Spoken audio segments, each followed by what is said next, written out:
Good evening, ladies and gentlemen, and welcome to the Board of Selectmen meeting for February 24, 2014. First matter on the agenda is the approval of our minutes from our February 10th meeting. Can I get a motion? So moved. Moved by Betsy, second by Paul. All in favor? Aye. Unanimous. Steve, anybody here for public participation? No. Thank you. Next matter, personnel and appointments. There's appointments to the Lake Quannapowitt Subcommittee. I'm going to read the names and we'll take one motion for all of them. Chuck Ingersoll, 9 Brook Ave. William Conley, 83 Elm Street. Frank J. Luciano Jr., 22 Wicker Lane. William Butler, 71 Elm Street. William Boudry, 25 White Circle. Doug Heath, 28 Stedman Street. Leonard Malvone, 7 Mitchell Lane. Joanne M. Ritchie, 269 Salem Street. Allison Simcox, 28 Stedman Street. Dennis M. Clarity, 1 Harvest Road. Phil B. Pedros, 49 Fairmont Ave. Janice Nigro, 649 Main Street. And James M. Scott, 75 Elm Street. Can I get a motion to approve these members for the subcommittee for the Lake Quannapowitt? May I ask you a question? Absolutely. How long is the service for the committee? Steve? How long do you think they'll serve? I think they'll serve for a couple of years anyway, minimum. I mean, this is going to be a while to put this together. Anybody have any discussion on this? It has to be a motion. I have, I did make the motion. Well, I'll I second asked for the it. motion. I'll move. Moved by Paul. Second. Second by Brian. I have a concern. I think, there are a lot of people, there are even more people that I know have called me that will be sending in letters. I know there's 15. And I see on this list that we have 2 people from the same family, and that sort of concerns me. I think 1 person from each family should be enough. I don't think we need to have 2 people from the same family on this list. I think we should be given individuals an opportunity to be on this committee. So are you making a specific motion, Phyllis? Yes, I would like to, the 2 people that I see here, I understand Doug Heath sent his resume in first, and then later on, his wife Allison Simcox sent it in, and I think maybe Doug Heath, that's fine, but I don't think we should have a second person from the same family. So your motion is to allow Doug Heath and not allow Allison Simcox? Right. Anybody going to second that motion? Can I go back to discuss before we get a second to that motion? Do you mind, through you, Mr. Chairman, how many do we usually have on this committee, Steve, or is it flexible? The board said we could go up to 15. Up to 50, so we have 13 here. Yes. Do we have any more resumes that came in after the fact, after the date? No, none None. have come in, but we have heard from a few people that Yeah, but was there a cutoff date? there was a cutoff date. And what yes. was that? the 14th. The 14th? Valentine's Day. Of course. All right, so Valentine's Day, it was the cutoff date. All right, and this is what, the 24th, so 10 days later. But the people have not turned in their, Correct. They haven't turned them in yet, no. Correct. but they Because could they were be, too late. yeah, Maybe they were too late. but they could be added on afterwards up to 15, at Yeah. another meeting, correct? Yeah. Yeah, the committee voted for, the Board of Selectmen voted for a committee of up to 15. Up to 15. The board could increase that, they do whatever they want. But they could add people, yes. I'm just thinking out loud, all right, just to throw this out. If we had 13, and we had, say, 3 more people come in, and it went up to 16, then could we revisit this where we don't have the full complement that we need? I guess that, I didn't realize it was Sure, up to you 15. could. What do you think about that, Phyllis? That's fine. Is that compromise? Yeah. And then if we get maybe 5 or 6 more Well, people, then we could, revisit it? okay. I don't know. We could increase it. We could increase the revisit it number. and increase the The number, board or we could, could yes. revisit it and go back to Phyllis's motion. But the motion within the motion, I don't think would stand on its own. I don't know. You need to amend. Yeah, more than that. I'm just trying to come up with where we don't have the amount, the number, rather, not the amount, the number. What? I just want to go back to the whole essence of Phyllis's argument, and I think that's a good compromise, first of all, Betsy, but what is the overall goal of this committee? They may be proposing to spend money, and I'm trying to get to what the actual conflict would be. We can address that when the time comes, because I think we're talking about allowing the members as presented tonight, correct? That's right. So I'm in favor of Betsy's amendment, but I think going forward, we should really identify if there are conflicts, and if not, then it's not a problem. If there are, then we need to identify them and then set some ground rules going forward. I'm just trying to do this within the number that we were supposed to have. I didn't realize that it was, I thought it was 13. And that's my error on that. I didn't know it was up to 15. And then if we don't get anybody, we don't get anybody. If we do, we do. We work around it.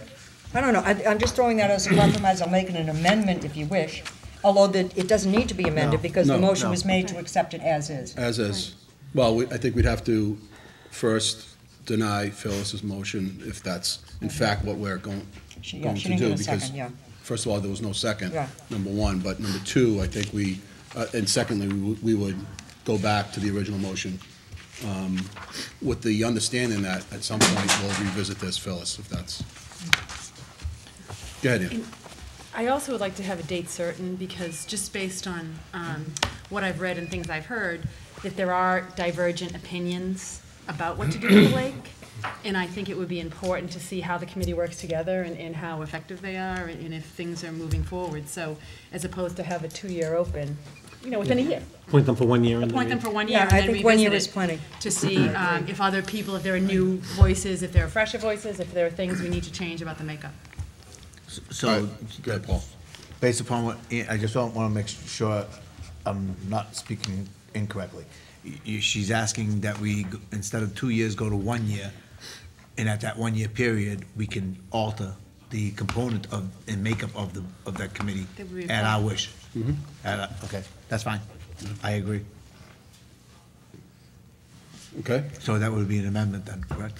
It would be amendment to the amendment. I'm in on the amendment to The original motion. the original motion. And so, And then if other people. she just made an emotion?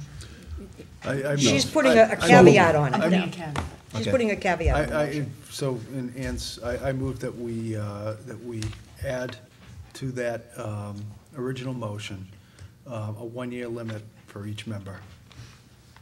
And then it'll come back in front of the Board of Selectmen. Right.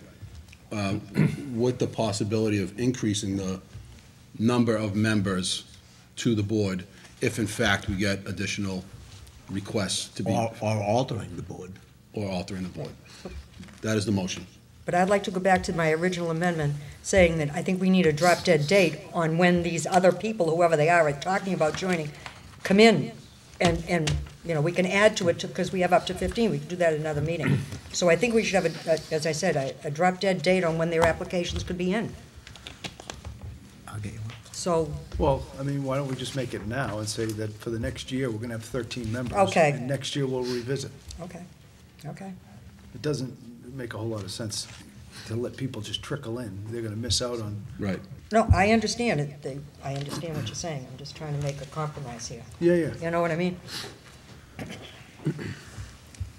That's the motion. So I Moved think, by Pat. Anybody got a second? Second, the original. Second by Yeah. Betsy. Betsy. See, All in favor? Aye. Aye. Okay? Does anybody want to read that motion? All right. Thank you. So you're back to the main motion. You're back to the main motion now? I'm sorry? You're back to the main motion the now? main motion, So the main motion was to approve as as presented. as presented. The amendment was allowed. So can I get we had a motion that was a Amended. motion by Betsy, second by Paul. All in favor of the original motion? Aye. Aye. Aye. Unanimous. As- Okay. As amended. As As amended. amended. Mr. Chairman, I'd like to make a motion that we go into the public hearing that's scheduled for 7:40, is now 7:40. Excuse me, I'm sorry. Excuse me, as long as we're on the subject, I would like, let me know if this is the proper time, Mr. Chairman. I would like to ask Town Administrator Mayo and the Board of Selectmen to appoint Mike Collins, our town engineer, chair of this committee. I think it's important because he's the one that would know all the rules and know what's necessary. And I think we need a chair, and I think it should come from the town. So I would like to ask Town Administrator Mayo and the Board of Selectmen to appoint Mike Collins. I'll second that motion. Moved by Phyllis, second by Betsy, all in favor? Aye. Unanimous. Okay. All right, Thank you. I'll go back to, I'm making a motion to go into public hearing. Can I get a roll call on this? Well, we have a motion, can I get a second? Second. Second by Paul. Roll call, Phyllis? Yes. Ian? Yes. Yes. Paul? Aye. Aye. Aye. All right, unanimous. So the public hearing, we're going to need votes on these poll locations. We have a number of them. I think there's 6 of them, 7 of them. And we have Gene Sullivan from the Wakefield Municipal Gas and Light Department here to present on behalf of Wakefield Municipal Gas and Light. Gene? I know we've been up in neighbors also, so this and that, but there are actually only 4 we're gonna focus on tonight, because the other ones, we've had this rescheduled and all that, and we've been able to look at some of them unnecessary for this board. They're all beginning with 1, 2, 7, 1, 3, and tonight we have 2, 3, 5, and 6 after that. Just in general, this is to bring additional power from the substation on Water Street, across from the bowling alley, all the way up Crescent Street, down Lafayette Street, down Church Street, and up North Ave. It accomplishes a number of, I think, important goals. It's the only way we can get power to whatever is going to be developed between Crescent Street and Main Street, so that we'll bring the additional power necessary for that. It solves an age-old issue we've had in the west side of town. The west side right now is served by one circuit, so that if there's an outage, everybody's out. This will give us the opportunity to essentially divide the west side into 2 separate sections, so that there'll be additional electricity for them on a daily basis in the event of an outage. We'll have the ability to switch them. I hate to have anybody miss this. So we'll have the opportunity to switch to another power source and not have the outages that they may have had in the past, and it gives us a second avenue of supplying power to DRT at the head of the lake. So these pole locations are part of a project that accomplishes all of this. In order, 12713-2 is 3 new poles. They're all along the east side of Crescent Street as you turn in from Water Street. That first section on your right. I think for the board, that's 50 Crescent Right. Street. It's 50 we're Crescent Street, identifying. is that correct? That's correct, yeah. Yeah, can I get a motion to approve the poll location for 50 Crescent Street? So moved, Mr. Chairman. Moved by Betsy. Second. Second by Ian. All in favor? But before you take that vote, Mr. Chairman, if you would, if maybe someone in the public might want to speak on that. Okay, is anybody here in the public that wants to speak to this poll location? No? Thank you. Just a general question. Yes. Is each poll location going to be taken as a separate issue? It is. So the entire project in general is segmented into each individual property? Well, we're going to take each poll location separately, okay? Then we can address it as we go. Okay. All right? Right, So- they're all separate petitions, they're all part of one project, but yeah. Right. So that was the motion, that was moved by Betsy, it was seconded by Ian. All in favor? Aye. Unanimous. Go ahead, Gene. The next one is 122-713-3. I'm sorry, what do you have for an address on that one? How do you have it on yours? Steve, you know? 28 Lafayette? 28 Lafayette? Yep. That is 2 new poles at the end of Lafayette Street before entering church. Essentially 32 and 28 Lafayette Street. Betsy, you gonna move? Yep, so moved to accept as presented for 28 Lafayette Street for the pole installations. Moved by Betsy. Yeah. Second, second by I Pat. think there's a few people that would like to speak about that. Yep, so I'd like you to come up and you can have a seat and just state your name and your address. David Peterson, 2011. I'd like to start by asking you, as a board, what you consider a criterion for acceptance or denial of such a poll. I'm sorry, say that again? What is it that you guys are looking at? I mean, I live at 20 Lafayette. There's two houses in front, two trees in front of my house that will be taken down. There's going to be a pole on either side of my house. And I'm not sure what you guys consider. Do you consider aesthetics? Have there been alternatives looked at? What is it that you look at? Gene? I can start off with that. That'd be great. Did you meet with our engineer at one point? I was standing in front of my house. I came home one day, and Right. there was someone in front of my house, and they said, "Oh, they have a tree there, and we were thinking about taking it down." And I said, "Well, you know, it does lean over my house. That would be great." No explanation as to what they were going to do with the relocation of the poles. Right. Nothing whatsoever. Then, when I heard that they were going to relocate the poles, I went to visit Sherry, and there was a really nice letter and photos of my house. And this notice was going to go out and show me where the pole is going to be located. And she said it was going to be going out soon. And then I received a notice 2 days later. There was one paragraph saying, by the way, we're going to have a hearing. Right, you got the public notice, right? I did get the public notice, Right. but I was interested in why, that one in particular, but I was interested why the town changed their notice from a nice display of what was gonna happen in front of my house to what. I mean, if it helped us, there is an information package given to the selectmen as part of the Well, process. that's great for them, but it doesn't really help me out, does it? Well, no, the public notices, It You meets come to the the meeting. requirements of this, of. right, and then you can come here and ask any questions. I mean, So let me see that then. Can I see that?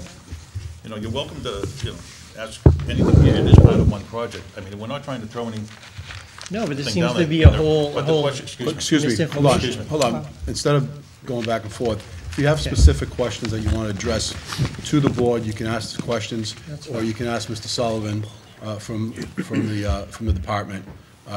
Instead of going back and forth like this, we're not going to accomplish anything. That's fine. So if you can just ask specific questions, Absolutely. then we'll go Can I from answer the there. original question through you, Mr. Chairman? Please. About why the poles are on that side of the street? It's because it's essentially to save those 200-year-old elm trees across the street from you. There were two smaller trees in front of your house that would come down. And those huge trees, I was there today looking at them, those elm trees, we have very few elm trees in town. We would work with Dennis Fazio, the tree warden, on how to approach that and, figure out the best way. We have an arborist that we've had on contract for a number of years, and we have a relationship with the town that has worked out very well. They will tell you that, too. We don't have the authority to take down trees or the town's permission. The pole location is separate from any trees that have to be relocated up. the town. Okay, so the taking down the two trees in front of my home is gonna be a separate matter? It would be permission we'd have to receive from the town, the demonstration from the town's tree warden, right. Because the trees are owned by the town? They're located in the grass Right. strip. They're in the public way. Okay. So I have to I'm have. sorry, I answered directly again, I apologize. No, that's fine. So were other considerations, I mean, why down Lafayette, why crossing the street? I mean, there are lovely trees across the street, I understand that. And is there some reason why? It's the root of the existing, we have 4 KV lines through town now that we're replacing with 13.8 KV lines. We're following the line that's existing right now. To start a whole new line Okay. would be unbelievably expensive right now. I see. This is not just a regular service that goes down the street. This is a circuit that goes from where I described the substation to North Avenue. So we're following the circuit. So this notice that went out, how far along in this process of, when you came up with this redesigning the lines, how long ago did this start? Oh, I have no idea how long the project, so I'd say within the past 6 months. So you've already completed construction down to Town Hall? No, there's no construction. Did the lines run underground? No. There are overhead lines right now along those So poles that are those there new, right now. those new poles that are there are not a part of the same A project? part of this project. We haven't And- completed the project. And digging up the street? No, I'm doing it again. I apologize. I'm sorry, digging up the street from the center down to Lafayette, and where the new poles are, and digging up the street from North Ave further on. Right. Currently, you've already done a considerable amount of construction in this project, is that true? That's true. So why are we having a hearing after you've already decided where everything's gonna go? It's, Wouldn't it be easier, wouldn't you think as a board, that if you're gonna have a process that affects your house, location of poles, wouldn't it start pre-design, like during design? yeah, but every Now single we're one of those having a segments, hearing. I'm sorry, We're doing having- you, Mr. Chairman, every single one of those segments can stand alone. The one on North Ave is part of, is the tail end of the new building that was up there, which is relocating some poles along North Ave right now. Some are coming down and we're replacing them. 2 new ones are going up pretty soon. That's a separate standalone project. So, It's part of the same circuit, it's part of the same line, but it's necessary to do with or without this hearing. so each pole is a separate hearing, because it affects a separate piece of property. And at this point, you've done this piece, and I'm sitting in the middle, right? We've done pieces that are separate that need to be done anyway for purposes in addition to the overall purpose that would be accomplished by this. Okay, let me ask this. Yeah, I'm not sure I understand your No. point. We can go through this forever. No, we can go through this forever, but I choose not to. What I want to know is, at this point, where you're in the process, to change the process, would it be a considerable expense? Oh, yeah, Is there you know, every alternative is, look, that's the only route we can follow. that's the only route you can follow? Right, I mean, how can you, would it be a considerable expense? If the Did town, you look if the at town going down to authorizes to North- take down the big, Did you look at going down to North Avenue and to Church Street, get down Church Street? but as I, through you, Mr. Chairman, as I pointed out earlier, that is not with the route of the circuit that goes down here. All right, let me try one other thing. So, all the other streets have underground lines. Yale, There's some Avon, underground, there's I don't know several. whether, yeah. Is there an advantage to an underground line? There are disadvantages to underground also. There are more disadvantages than That advantages isn't to what I me. asked. Is there an advantage to an underground line? To whom? To the town? Is there less maintenance? No.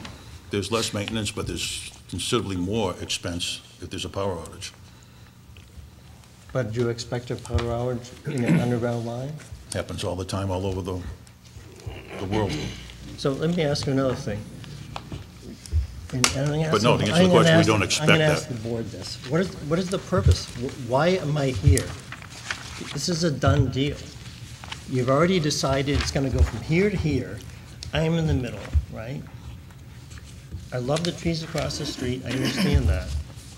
But why are we having this hearing?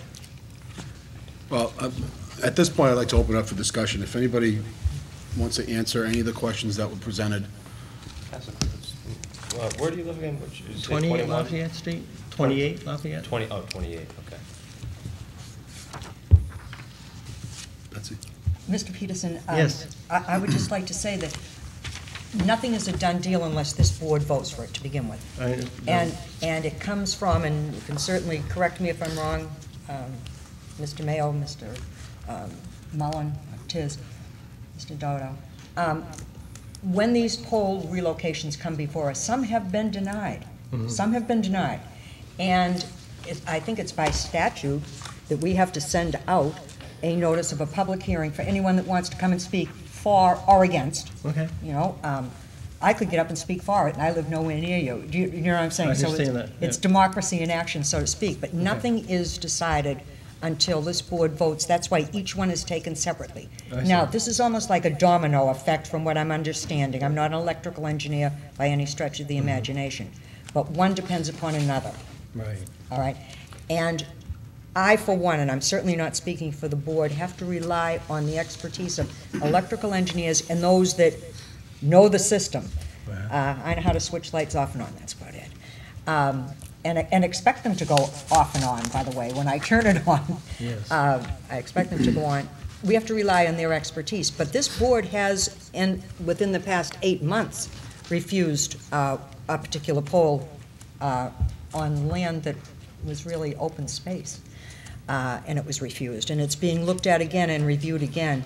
But what I think has to be presented to us is a legitimate and a good rationale for why this has to be done.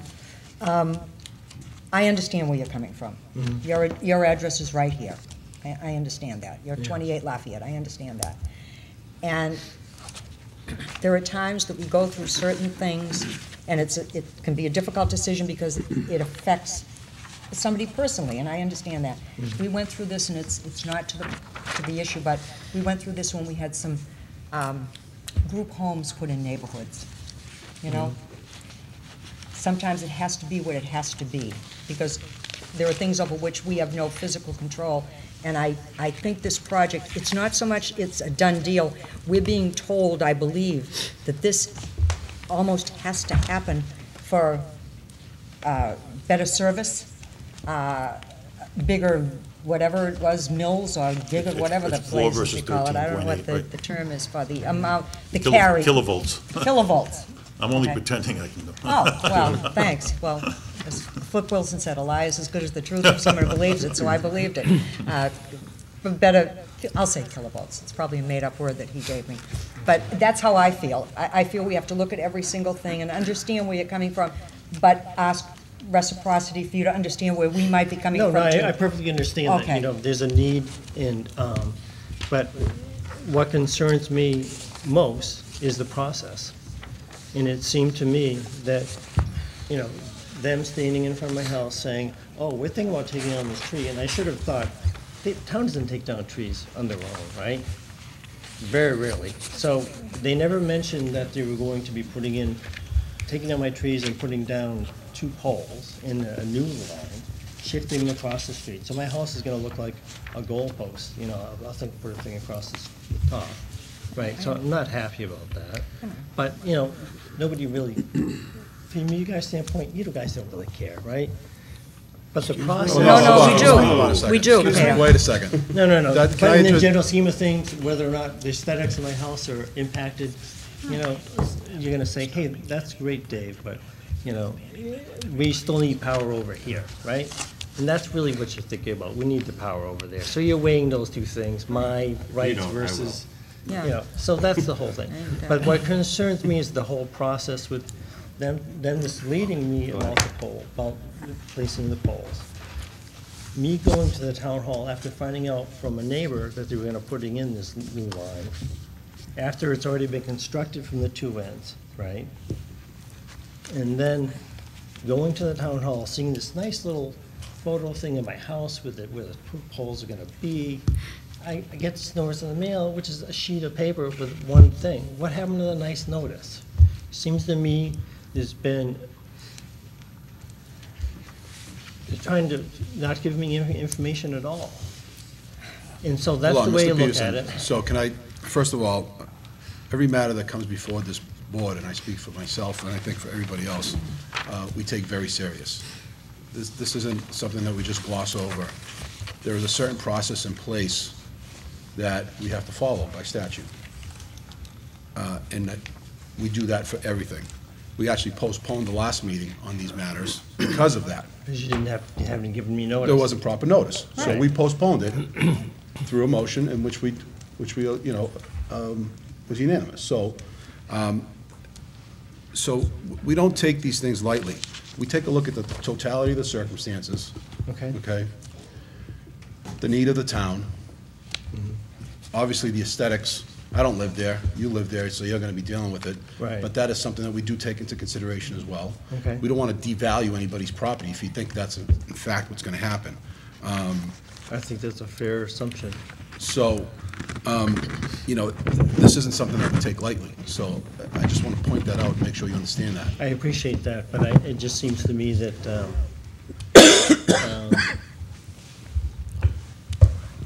the process isn't being followed very well, and I think that, Well, I think disagree that- with you with respect to that. well, okay, the process is here because we're having this hearing. I think the notice, I like to understand why the notice had changed from Friday to Tuesday. And I'd like to understand why the notice when I went to visit Sherry on Friday had a nice little letter from, I believe you're the engineer? No, you're no, engineer. I'm sorry, the you're- first person I'll give up is Kyle. It's signed I by have Carl, others. and it had nice photos where the pole's gonna be located. That was not the notice. Okay, that wasn't a notice, but when I went to the Sherry's office, it was sitting there, right? Who is it, I said, is this the notice? And she said, yeah. Brian, go ahead. Yeah, I mean, for starters, I doubt she said, yeah, that's the notice, because it isn't, and that's what she does, part of her job. What you got in the mail is the legal notice. It's what, When I went to the office was to say, I said, can I just finish, please? Go ahead, You've been please. talking for a long time, and saying a lot of things that, you know, call into question the integrity of the board, and I think it's one of us, all of us, is, you know, Tiz started, I'll finish, and maybe others. You need to be careful about what you say. The idea that, you know, there's a process here that you might not understand, and I don't blame you for not understanding it, because, you know, you live your life doing what you do every day. You're not necessarily involved in all this stuff, but there is a process. It's been followed. The idea that, you know, one notice was glorious, and then when they sent it to you, it was different, it's just not the case. That's what gets sent out in this town as a notice to somebody, a copy of the legal ad that goes in the newspaper. I think is that what you held up? Yeah, Right. it's just it's the public notice that I Yeah, get. I mean, 'cause I was on the zoning board for 10 years. That's the notice I got as a zoning board member of our zoning board hearings. I get less than that. It was a printout or a copy of what was in the newspaper under the legal notices. That's what I got. That's the statutory requirement. That's what's done, just as a matter of course. If one group starts to do more or less than that, then people will cry foul. It's, hey, everybody gets the legal notice. And what that entitles you to do, what that does, and in fact it did do to show that it worked, you went down to town hall. At some point here, you heard about this. You went to town hall, and there was a bunch of information there for you. And earlier you made this comment, well, that's great that the selectmen got the information. Everything that the selectmen gets is a matter of public record. Very purposefully, it's a matter of public record, so that people like you say, hey, I have a concern, I have something I'd like to, you know, be heard on at the next selectmen's meeting. I'd like to see what the selectmen are gonna be talking about. Every piece of information that I get before this meeting is available to you. It's available publicly. And so that's the process. You might not understand it, it might not look perfect, but it is a very particular process. It's followed with great precision and great care. And then finally, just the idea that, you know, you came here, why are we having the hearing if this is a done deal? There are no inside jobs. That's what you're suggesting, like, oh, it's just, you know, we're just gonna rubber stamp. Hold on, we're gonna rubber stamp something that WMGLD did. Actually, this is the process, and you're here being heard about it. You're actually proving yourself quite wrong. It's just too bad that you're taking this tack that calling it, you know, casting aspersions on the board that's here to otherwise help you. So why don't you make your case about what your actual issue is with the polls? Stop attacking him, stop attacking the process, and talk about what the issues are. Let's see if we can fix them for you. You haven't even gotten to what your issues are, except you said something about aesthetics and trees. Why don't you get to the issue? I've been trying to pull up a picture of your house why here on don't my you computer. tell me what it is that you consider as far as pole placement? Anything you have to say about it, and we'll weigh Do you the balance. consider aesthetics? What do you consider? Personally, I consider aesthetics. I think Tiz mentioned the idea of some diminution in value to your home. I think anytime somebody puts up a telephone pole, anybody in America can say that somehow that's going to reduce the value of their home. So that's not by in and of itself an argument. I would say if there's some undue burden placed on you by the placement of the pole, if there's maybe a better way of doing it to reduce that burden and mitigate it, I want to hear about that, consider it, and think about it. And so we do take all of this very carefully, and quite frankly, I get a little offended, actually a lot offended if you can't tell, at these notions, because these little things get sprinkled into arguments by people on TV, and then when we go do good things in the town, people stand up and say, here they go again, there they go, you know, and it causes a loss of faith and credit in the elected officials and the people in this town who are doing good things. By the way, all volunteers here. And so just take it easy, because these are the things that fuel the snowballs when we're doing big things around here, and people like to say, oh, well, the selectmen are just, you know, on the take, or somebody's got their hand in a pocket, or this is a done deal. Nothing's a done deal. Everyone gets heard. I take it very seriously. I appreciate that, and I hope you do. I apologize if I've offended you. And I happen to be on the Conservation Commission, and I deal with these same sort of matters. And I think that it's just a little unusual, and I'm not making aspersions on the Board of Selectmen. I'm not sure what information you've had. I'm not sure what information that, if you had that information that I saw on that Friday, you would see a picture of my home, and you would see a picture of my home with a pole here and a pole there. If you don't have that information, then I think there would be a fair question as to why. We have it. No, there's an actual photo, I mean, on the photo. It's in our package. Yeah. That's me there, but Yeah, I think it was actually. This, anyways. Whether I had it or I've had it or anything, I'd love to see it. Here we go. I'd love to see it, which is the All right. important part. it's in the package. So if you look at, it doesn't show the trees, but if you look at the first photo, it shows the one to the right of my house. The second photo shows the one to the left of my house. In between the two of those, there are two trees. And across the street are the two lovely, trees we were speaking of earlier. So, right now, if you're coming down Lafayette Street, if you look straight down the street, you'll see my house. And a nice clear view of it. It's a lovely 1810 colonial. I've done a lot of work on it. And there's gonna be a huge pole in front of it, to the left. And there's gonna be no trees in front of it. There's gonna be a huge pole to the right of it. So aesthetically, it's gonna be displeasing. It's gonna affect the value of my house. I would imagine, if I was gonna look at a house and there was two poles there, I think that's an issue, would be for me. Mr. Chair, may I ask a question? Sure. Good, Ann. To Jean, I'm new to the whole poll issue, but I know it's a bit of a lightning rod. I've never dealt with one since I've been on the board, and I appreciate your concerns, absolutely. Is there a way, can it be done with one poll as No. opposed to two? No, I mean, this is truly an engineered Okay. project with the two poles. I mean, the easiest and cheapest way would be to go down and get rid of those large elm trees, but we don't, the town doesn't want us to do that, so we came up with this alternative. So from an engineering standpoint, it can't be done with? No, it can't be done. Is there a way to mitigate the look of stark poles by planting doing something aesthetically to help Mr. Well, I Peterson mean, from the you town's? kind of defeat the purpose when you put trees, underneath a pole, but, I mean, we could, Maybe not trees that grow. I'm Yeah, not I an mean, arborist, I but mean, that's just kind of the- something to mitigate. yeah, I think Selectman Falvey was getting to that. I mean, if there's something we can do to mitigate it that doesn't hurt, the circuits or the wires, absolutely, we look at it. Pat? Yeah, those were kind of the questions I was going. So from an engineering standpoint, we've looked at every possible alternative. This is, right, I mean, Where have the wires been run to? Have they been run to the other end of Lafayette Street and we're waiting to pull them down, or are they already halfway down Lafayette Street, or? no, I mean, they're not pulled at all. There were some poles there, but it's still the old circuit that's in place there. Okay, and so today there's two trees in front of this gentleman's house. We're gonna There are. cut them both down and put a Right. pole in? Right. All right, I mean, I understand the need. That's a little bit extreme for someone to find out in a hearing. I would, would have hoped whoever was taking photos could have at least had a conversation with them. Something as extreme as cutting 2 trees down and then putting a pole in front of the gentleman's house.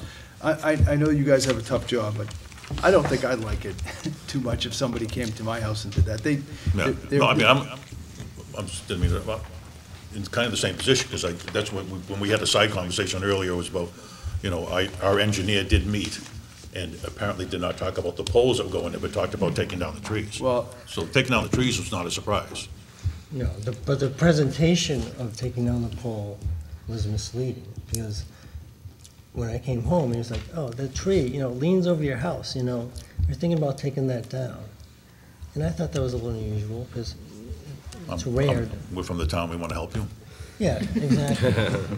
Yeah, as far as trees goes, I mean, if you have a tree falling over it's gonna fall on your house. If you call the town, it's not gonna happen. I don't know, I kind of have a little bit of a problem with how that was presented, and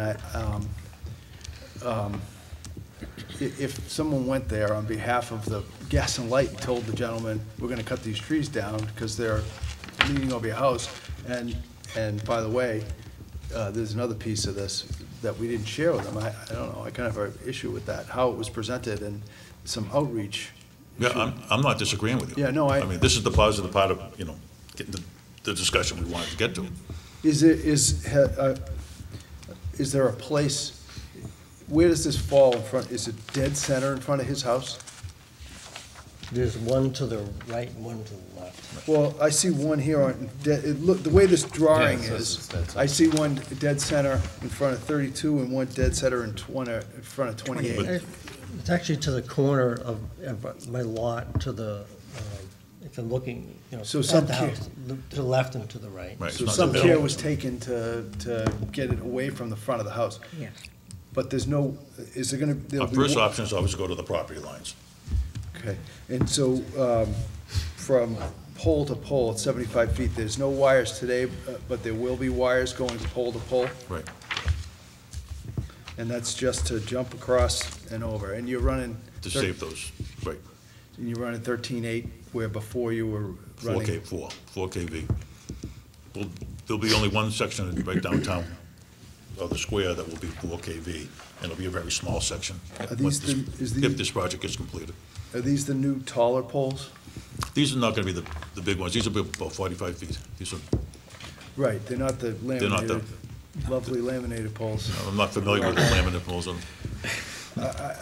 Can I question that size of that pole? Do I have to keep quiet?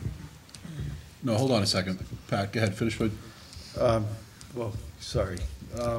Yeah, I'm just kind of perplexed that we went over to the gentleman's house, told him we were going to cut trees down, but didn't tell him the rest of the story. I think whoever had that conversation owes an explanation as to why we didn't share. Yeah, I know who had the conversation, and there will be an explanation. You know, I don't think It this wasn't is, a town person, was it? I don't think it's the, Someone that lived out of town. I don't think we should do business that way. you can come up if you want to say something, you can certainly come up. No, I just want to question the pole. When you mentioned the laminated pole, so there's a new pole at the town hall at the opening of the parking lot. That's a really tall pole. It's my understanding that that's what's going to go on the left-hand side of Lafayette Street, correct? Gonna go on Or all no? Lafayette Street. Hold on a second. Hold on one second. Go ahead, G. Can you No. answer that question? Actually, I'm not sure, that may be a tall one there. The highest we would go was 50 feet, and these are intended to be 45 feet. So the two that have been put down at the other end of Church Street, those are really tall as well. Right. That's the same size Yeah. as what's at the town hall parking lot? So it's the same size as the town hall parking lot, and going along Church Street in front of the Hodge, I mean, that area and all that, they're intentionally tall there to get the sight line of the And how wires tall are above the those? holes. How tall are those? Those are 55, And what's going to be on the left side of Lafayette Street? 45. Can I ask Thank you. one more question? So, are Hold on- all the hold on a lines- second. I'm sorry. Paul, did you have something to say? Just a question or two regarding the wires. What's coming down the left side, the 28 and 32 side of the street, is all new lines. Right. The lines that are currently on the 25, 29, 33, they're remaining. Right. right? So this is to accommodate the run coming out of the square, heading back down to North Ave, correct? That's it. Okay, so and the drawing is not correct. The drawing is, should have the poles further to the left-hand corner, so to speak, of these, the diagram that we have here now. You just stated that you try to get them onto the property line, correct? I think the default is to get them onto the property Right. line, Paul, not actually, My someone's- point, my point goes more to that it's not directly in front of his house. No, I mean, Right. the drawing is technically not part of the petition plan, it's just to give you a visual of what it looks like. We should draw property lines if we're gonna give that visual in the future. That would be more helpful for Use the us assessor's map. when we do this in the future, only for the fact that, I'm If we do listening. this in the future, we would I'm do that. I'm listening to the man make the argument that it's going to be directly in front of his house, and it's not, okay? Because it's not the way it's depicted on this drawing. He said it's on either side. That's right, and I know it's not going to be on his right side, because that's where his driveway is.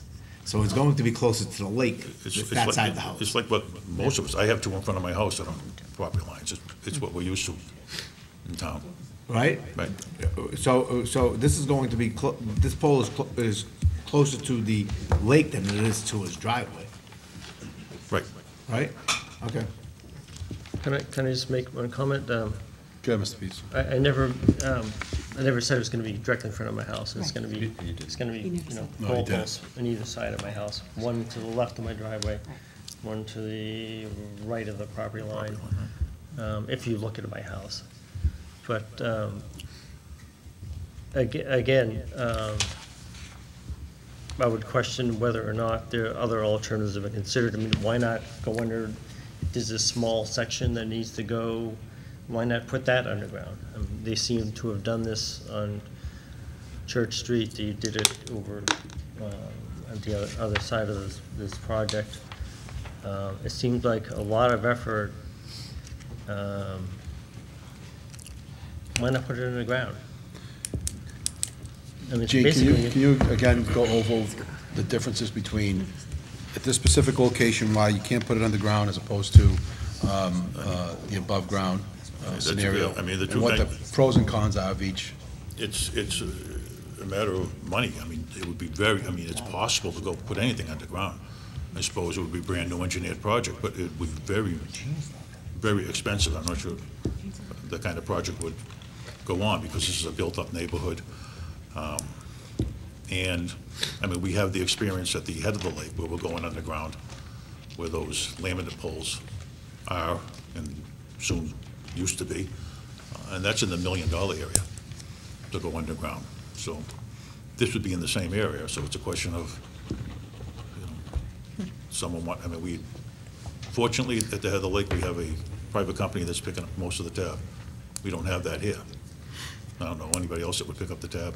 Can I ask one other question? So why are they going underground on Church Street? Where were they, underground in Church? We're putting a They're new going- pole there, we're going above ground. It's all above ground on Yeah. Church Street? Yeah. So those conduits, what are those conduits on Church Street? There are riser poles, it's already underground for some of the street lights that are on there, Oh, okay. but we're not putting the service. Okay, so the underground was from the end of Crescent, going under the common to Lafayette? Right. Do you know what the cost of that Existing. was? No. And did you consider that in relocating these poles in front of my house? Well, no, I mean, without looking at it, I can tell you that it's To the side of your house. unbelievably expensive. I mean, I don't have a number. We can get a number for it, but then you'd have to come up with a plan to pay for it. Well, it seems to me that you need to consider these alternatives, and it seems to me that you've already got a set plan, and the alternatives have been presented You to know us. what? Excuse me, Mr. Chairman. With all due respect, we consider all the alternatives. You can go underground. We can put the entire town underground. And then we're in the multi-billion-dollar area. So yes, we can go underground. We can consider that. It was considered. It is going to be a million or multi-million-dollar project to do something like that in that area. If we want to spend the money and all the ratepayers' money to go to an engineering study that comes up and confirms that it's going to be prohibitively expensive, yes, we can do that, but we know it's going to be expensive, and there is no funding source like there have been in some other parts of town to go underground. All right, I think, does anybody else have any questions at this point? I just have one suggestion. Take it if you wish. That's okay. Okay. When you hear something from someone that is not in charge, I'm trying to put this as nicely as I can, I guess, because I don't know who spoke to you. I have no idea. Don't care. Go to the source. Either go down to the MLD and get your questions answered right away, or go right to Town Hall, to the town administrator, and get your answers immediately. Because there's a lot of things that are said outside. Ridiculous, not that that was a ridiculous thing, I don't mean whoever said it to you. But sometimes people, they don't get the whole story. So that's all I'm saying to you, you know. I understand that. We're here, these people are here to help you with any questions that you have. But don't accept just something off the street, you know, a comment, because that person may not know that something may have been changed. Yeah, And it causes angst. So that's all I'm saying. No, That's, I mean, I appreciate your time, and, you know, I'm not trying to, again, I said, not trying to cast aspersions on you. No. Or the selectmen. I just, it seems to me that that this process should start earlier on in the planning stage, and, you know, having a project that's already, you know, they've already done their design, they're all set. You know, why not present options? You know, I think the selectmen should want, you know, different options to be considered. I mean, certainly there's money aspects to everything. You know, you're not gonna spend $1 billion putting everything underground, because that would be extreme. And we're trying to save those lovely trees across the street. But, you know, it would seem to me that the town would like to, should consider options, and right now, we don't have options before us. We have the one option that's been chosen, and to have us involved in this process of about one pole in front of my house, it seemed kind of, or 2 poles in front of my house, it just seems, it could be done in a much more You know what, Mr. Chairman, if I could. friendly way. I mean, yeah, I mean, again, through you, I mean, you know, there were options. I mean, we can go straight and get rid of the elm trees, as we talked about earlier. So it's not like, you know, there aren't a lot of options there, but there were those options there. But I know who spoke to you. I know what may have been lacking in that conversation. I mean, I would like to say in front of this board, and take it upon myself to be the one that sits down with you, takes a look at these concerns in a different, you know, venue than this. I mean, if there are things that can be done, you know, aesthetically to mitigate it, let's talk about that. I mean, you know,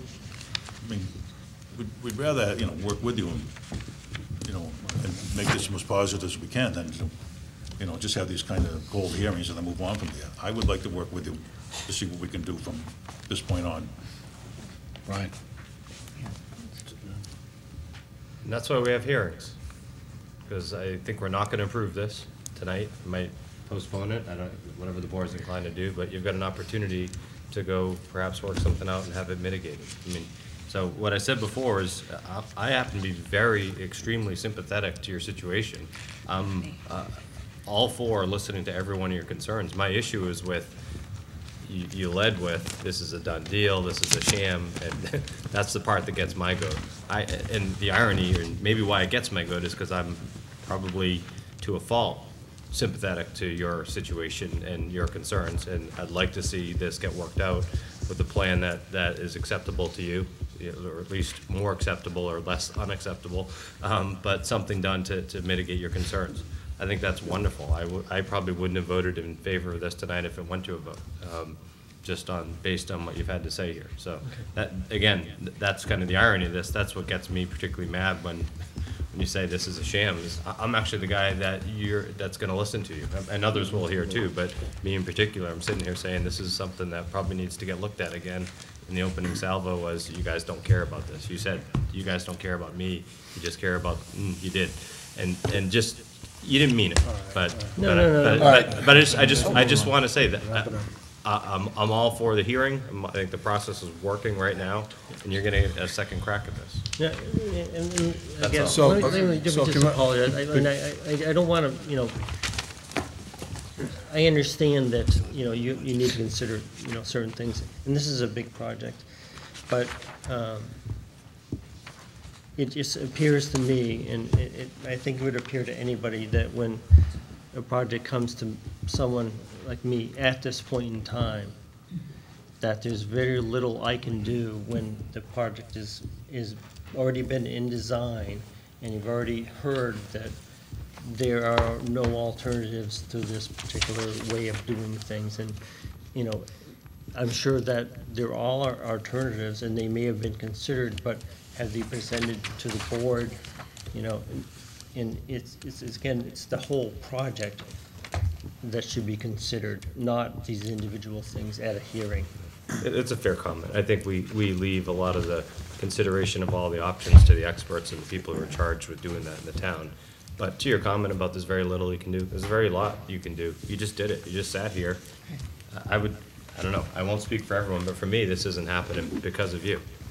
That's the whole point. That's the irony of the whole night. I understand that. Exactly what you thought wouldn't happen is Well, about to I'm happen. in my community service as well, and All right, so go through this, so. I'd like to end the comments on this particular location. I'm gonna move that we approve the 28 Lafayette Street pole I have locations. comments on 28 because I'm at 26. Thank you very much. Come on up. No, you can have this. And Gene, I'll be nice. Gene and I were classmates. My name is William Kumpel. I'm at 26 Lafayette Street. I've been a homeowner there since 1977. And I've been a resident of Wakefield since 1954. When I first heard about this, I went down to Sherry and I looked at those maps and everything. And the pole to the left of 28 Lafayette Street, according to the map and according to the dig-safe flags they put in front of my house the other day, that pole is actually on my property, directly in front of my bedroom window, directly in line with the telephone pole across the street, number one. Number two, the new pole down at the town hall, as you mentioned, is one of the 45-foot poles. What are the heights of the regular poles on Lafayette Street? Now, are they all going to be replaced with 45-foot poles? They'll all be replaced. Now, are the existing poles going to be pulled, or are we going to have double poles all the way down the street? Do we, Mr. Chairman? We have beat this subject to death over the years on double poles. I mean, there is no one that's more upset about double poles than collectively all of us. The story with double poles is that, if you take a look, drive through town, you'll see a ton of double poles. I know. The light department, is at the very top. That was with electricity. That is our part of the pole. Everything that causes the double pole situation is RCN, it's Verizon, and it's Comcast. It's getting them on there. There is not a single double pole you're gonna find in Wakefield where the light department is the cause for that. It doesn't matter what the cause is. I mean, right now, I have two Verizon, the poles that run across the back of the property between Lafayette and Yale. Who owns those poles? Currently, my Verizon Fios comes in off of those poles. Right, Verizon. Verizon owns the poles? Okay, because I have two of those in the back of my property, one on each side. I have the pole directly across the street on 25 Lafayette Street. And now, according to the dig safe and the maps, I'm going to have another one directly in front of my house at 26 Lafayette Street. That means I'm going to have two 45-foot poles right outside my bedroom window. I lost a tree 4 years ago that was taken down that used to block the street light so we could have our shades open in the window in the summertime. The tree had to come down supposedly because it was rotted. I'm not going to, if it was, it was. I wasn't home when it was taken down. I honestly don't know. They planted a new tree, moved it down about 20 feet because they said they couldn't plant it next to this stump that was left in the ground, which is fine. I totally understand that. But the new pole is going to go right on top of the stump. So now, like I say, I'm going to have two 45-foot poles outside my bedroom window. One of them is going to be a double pole across the street in front of 25 Lafayette Street. So the lines are going to come down the town hall side of the street, hit 25 Lafayette Street, come directly across to my house, run in front of 28 Lafayette Street to some pole that's going to be somewhere between 28 and 32, with potentially two trees coming down in between, and then it's going to run directly across back the street to the pole just beyond, 29. let's see, 25 is across the street, it's either 27, probably between 27 and 29. The old Bill Lee house and the Maloney house on the corner of Church and Lafayette. So basically, it's going to do this jog, and we're going to inherit all 45-foot poles, with most of them being doubles, because we've got the existing poles coming up the street. And literally, I'm going to end up with 4 telephone poles within 30 feet of my property lines, 2 of them directly in front of my house and 2 directly in back of my house. Because I have the Verizon and Comcast poles across the back of the yard. Pat? Yeah, I'm sympathetic. Look, I know that nobody's house gets powered without poles. Right. These poles are gonna land somewhere, whether they're, however, I would have to say that I think that if a developer from the outside were coming in and asking for this relief from the town, we would have required them, and I don't think, I know, we would have required them some outreach. And I think some outreach was due here, and maybe is due here, and that's my personal opinion. I think we need to maybe have meet with some of the neighbors and talk about what needs to happen here and how we can work around some of these issues. But I will say, like I said at the beginning, these poles are gonna land somewhere. Absolutely. Because this work has to get done. Yep. So there's gotta be leeway on both sides. Yep. But I do think some advance notice to the neighbors would have been helpful in this situation. So that- There's a couple other things I'd also like to point out. As you know, Lafayette Street's a one-way street with parking only on the left-hand side. I take it home every night from, Yes, okay? well, I used to. I live on the left-hand side, so I have cars in front of my house all the time. 2 poles on that side of the street is probably going to reduce the amount of parking on that side of Lafayette Street, because now you have telephone poles that you're not going to be able to open the car doors and step out. So there's potentially 2 more or less spots on Lafayette Street. Number 2, when you came across the Common from Crescent Street, the big pole on Crescent Street, and you went underneath the Common, ripped up the sidewalk in front of the town hall, and I assume that was all for the underground wires to the pole at the edge of the parking lot, and the wires are gonna come up there? Right. So, I know that burying the wires is very expensive. Believe me, I have no qualms with that whatsoever. But what about burying the poles from 27 to 29 only, instead of coming across the street with 2 new poles and taking down 2 new trees? You'd be talking about it maybe, what, 75 feet? Instead of running an extra 150 feet of wire May to I, do the jog? Chairman? Go ahead, Pat. Personally, I worry about, us setting a precedent. This is before it even goes to Yes. because if we do it in front of this house, there's a lot of houses, and there's a lot of poles around town. Yes. I think, I wouldn't be in favor of, if it's gonna cost that much, maybe the light department has a different answer for this, but I'm just telling you up front where I stand on this.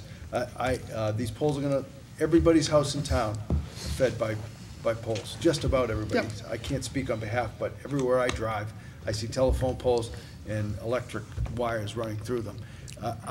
What I don't like about it is that, it was kind of thrown on you. I think, I'll go back to what I said earlier, I think that there needs to be some discussion between the, with some of the people concerned and some of the stakeholders, and the gas and light. Yeah, Mr. Chairman, if I could, this is the positive part of this kind of hearing. I don't have any issue with that at all, about the outreach and talking to the neighbors and all that. I mean, Billy's my friend, we grew up together. He's the last guy you want to hurt. I mean, he's got 3 poles already, we're putting a 4th one in front of his window. Maybe we can sit down and I don't know, from an engineering point of view, I don't know what limitations you have. Can we move it so it's not in front of his window?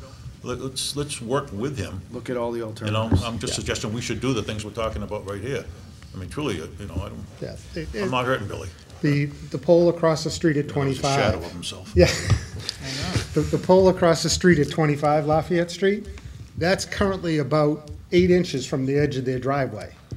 Okay? They have enough problems backing out of the driveway now to swing because of the one-way street, especially in the wintertime, when there's a car parked in front of the street in front of my house. And now we're gonna make that parking situation worse with a 45-foot pole in the front of my house. But see, I agree with, let's get together at the site, I mean, Yeah. you know, and Yeah. see what we can do here. I don't have this, I mean, that's kind of what, you know, this Yeah. process leads to. And you look at Yale, Avon, Chestnut, and Albion, all that Mr. service. Chairman, I'd like is to make a motion that we table this until such time that the gas and light can meet with some of the neighbors and discuss some of the problems and bring it back to us at a later date. Second. Steve, and I guess, have we set a precedent here? Can we approve the poll locations subject to, Good question. Is there a domino, yeah? yeah, Wakefield Municipal Light Department getting together with the neighbors and coming up with a solution, or is that something that, you know, we should probably table? Yeah. We have done that, but quite frankly, that's been in a case where it's a guide wire, maybe we're gonna move it a little bit here or there. I think in this case, I would take Gino's suggestion and have them meet and come back. I'm just fearful, I mean, I like the idea of the flexibility, but I'm fearful, what if we don't, you know, then we have to come before Well, the my board. only fear is that you can't reach an agreement, and Right. then, you know, That's- Well, then so- we're back here anyway. and then we're back here anyway. Right. That's right. All right, so, So should I amend my motion? no, I think your motion's appropriate, Pat. So it was moved by Pat, seconded. second by Paul. All in favor of tabling this Aye. poll location? Aye. Did you want, is that this one, or Just do you this want one. to continue the other two? Table. And just narrow it down to this one that we have issues with. What's the next one? What's the next one? 12713-5, Church Street across from Lafayette Street. We're just moving, there's a pole there, we're taking down and moving 130 feet. That's 34 Church. 34 Church. Is anybody here to speak on 34 Church Street? Removing a pole? That's, Yeah. that's a one-for-one. Yeah, so I'd like to hear, Which one's 34? That's just the nearest neighbor, it's on the lakeside part of the Church Street. Right. But Gee, if you can discuss the plan on that one? Oh, That one's coming down, we're moving. oh, that's on the lakeside, okay. I'm sorry, I was thinking down this end. Gee, if you can go ahead with that one. That's it, Do no, you no, have anything else that's to a say to simple, that? it's a pole that's coming, one Okay. pole's coming down, we're moving. Move that the we pole's 30 approve feet the away. removal of the pole on 34 Church Street. Moved by Betsy, second by Brian, all in favor? Aye. Unanimous. What's the next one? The next one is 12713-6, Which is, 298 Main. right, 6. near the intersection, I don't know how it's Yeah. on the, it's adding one new pole near the intersection with Main Street on the brick condo side of the street. There are already poles there, it's just putting one additional pole. anybody here to speak on 298 Main Street? Come on up. If you can just state your name for the record and where you live. Denise Linane, 298 Main Street. I just have some concerns too, because I don't know anything about it other than coming here this evening. And I know that work has already been done on the Crescent side of the building.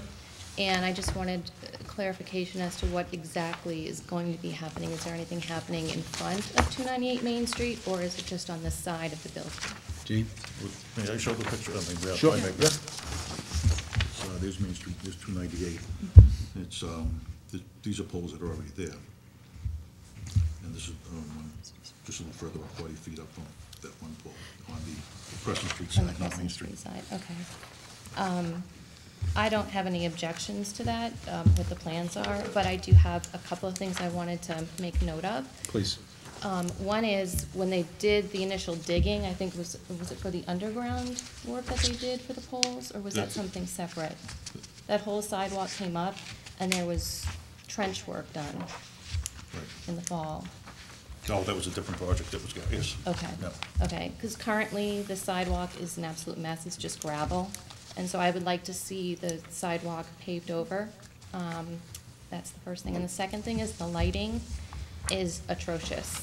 I don't know if that's going to be a part of this plan as well, with the poles and fixtures, but I would like to see, there is a light pole that's on the opposite side of the parking lot from where the new poles are going to go up. And I'd like to see something done. So this is the parking lot, and right here is a light pole. Right. it doesn't even work half of the time, and it makes the street very dark. So I'd like to just see a brighter light bulb or something put in there so the light can actually. Working like that. Exactly, Yeah. work on that street. Gene? Done. Done. You've asked for almost anything. Thank you. Awesome. All right. Thank you All very right, much. so, yeah, Betsy. I'd like to make a motion that we approve the recommendation for 298 Main Street, and the addition of a pole on the Crescent Street side. Second. Moved by Betsy, second by Phyllis. All in favor? Aye. Unanimous. That's it. That's it? How much has this been a pleasure? 13 Lafayette, we're not addressing 13, tabled. right? That's tabled. So all of Lafayette Street is taken? Right, that's not one for consideration tonight. That's one next to Town Hall? We're right next to the Town Hall, what do you name? Right. No. This is this one, the town hall she's talking about. 13 We Lafayette. had, Yeah, Mr. Chairman, we had three other locations, Yeah, we which had- I'll call 614 North Ave, right. 494 North Ave, and 13 Lafayette. Maybe they're not necessary anymore, I don't know, but I think people did come on that because they were originally asked for it. Yeah. Hang on a second. No, those were removed from tonight's consideration because they're being reevaluated. Reevaluated, okay, so if they do come back, why don't we table them and there'll be future, we'll have to, Can I ask a question? Yeah. Yeah. This is kind of, if we table them and they come back, do these folks get notice again, or why we don't will make sure they get renoticed, Why yeah. don't they withdraw them and refile? Withdraw them and refile? Fine with Refile me. them, and then we Yep. make sure we start the process Yep. anew and give a new notice? Is that, Sure. it's not something I do. The three of them? Yeah. Yeah. So Gene, at this point, you're gonna withdraw those locations? Yeah, I don't have those in front of me, so Okay, so just so you know, it's, I will have to speak to the engineer who,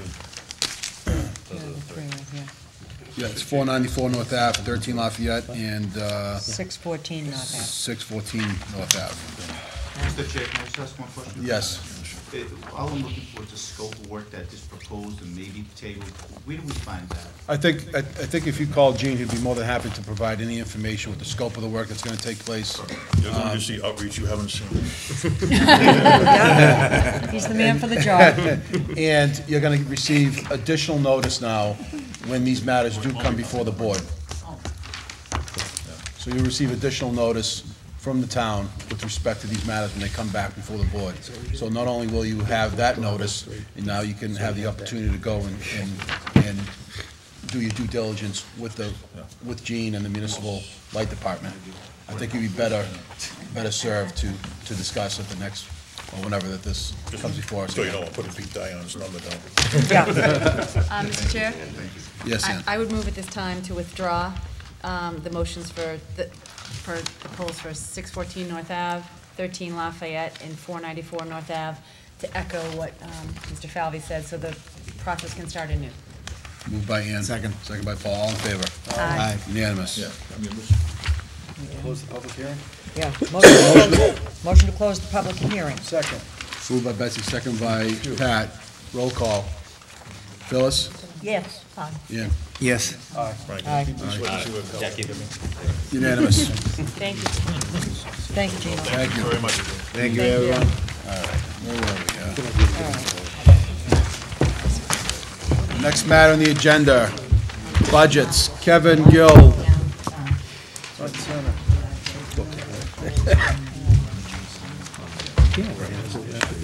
Too late, yeah.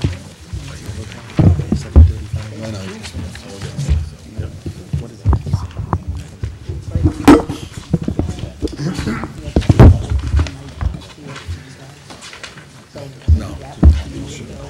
Yeah, not Kevin. Mr. Gill. Thank you, Mr. Chairman, members of the board. Tonight, we'll be hearing 5 budgets for fiscal 15. First budget for tonight, Board of Health budget. Point out, we do have Ruth Clay, our health agent, here tonight, and also members of the Board of Health, in case there are any questions. This budget, we're requesting an increase of $862 over last year's budget. Several changes within this budget. Under personal services, there was a decrease of a little over $3,000 due to a transfer within this department. A new employee was hired at a lower pay step. Under contractual services, under personal services, we have an increase of a little under $4,000 for our payment to Melrose to be part of the collaborative. And we also have about a $500 decrease to the telephone line item due to the new phone system. There was also a request, 2% increase to the mosquito control line item, total $356. The total tax levy request for this budget is $191,044. Mr. Chairman, move that we accept the proposed amount of $191,044. Moved by Betsy. Second. Second by Ann. Discussion? Would you folks want to say anything? I know you're here. Give you the opportunity. The budget's approved, by the way. Well, we got a motion. It looks like it's a motion. We have to vote on it. We've had a good year. Actually, I shouldn't say that. We've had a great year. I would say the highlights of, two highlights of the year. One is we're doing all of our food inspections electronically now, which is really helping out. It's helping the businesses and myself because we can actually read the reports. But it also really is helping management-wise track what's getting done, when's getting done. So we've been working hard on getting that up to speed, and that's done. And then the biggest thing, of course, is the substance abuse program and the grant, and not just the money, which I don't want to minimize, but the work that the coalition is doing. We had 4 members of the coalition go to Washington a couple of weeks ago, including a visit to Capitol Hill to the senators and representatives' offices. Actually, Tom Stapleton, who's here somewhere, was one of the people that came with us, along with the police chief and Catherine Dingra, our coordinator, and myself. So, and the chief has spoken highly about his experience, as has Tom. So we're really moving forward with Catherine having somebody here full-time doing a lot of work. You'll be seeing a pamphlet supplement coming out for the parents of youth that is being paid for through donations through the local businesses that will have a lot of information about underage drinking and substance abuse, as well as healthy eating and active living. So anybody with 5th to 12th graders, we're working with the item, and it's getting mailed directly to houses. So really moving forward. It's great. The basics, the basics are under control, and now we're able to move forward with some new programming, and really excited. Excellent. Any discussions? Just briefly. Yep. I think you're fabulous. What's happened in the past few years is amazing. The grant that you wrote with the help of people, but really, Ruth, it was all you, for substance abuse. We've had substance abuse issues very recently in town. We've had overdose deaths. Right. So I think what the Board of Health is doing proactively now, which we couldn't imagine doing a few years ago, is awesome. So it's good. Good job. It's fun. So we had a motion, seconded. All in favor? Aye. Aye. Unanimous. Thank you. Sounds like that was a done deal. Can I say one thing before Ruth goes? I told Ruth today that this was my favorite budget that is coming in so far. But it has been amazing. And just to point out, this was, again, a step that this board made and town meeting made, and the Board of Health supported in collaboration with Melrose and Reading. And that has worked out fabulously. Ruth's only mistake was not inviting me to Washington, D.C. So next time. Everyone was invited, Well. every coalition member. But doing great things, so thank you. You had no vacation. Thank you. Yeah, I know. Kevin? You didn't give him one. Times are tough. We want him here. Buckle up here. We want him here. We don't want him down in DC. The next budget is budget number 28, the Veteran Service budget. We have Ryan McLean here, the town's veteran agent. This budget will be requesting an increase of $45,398.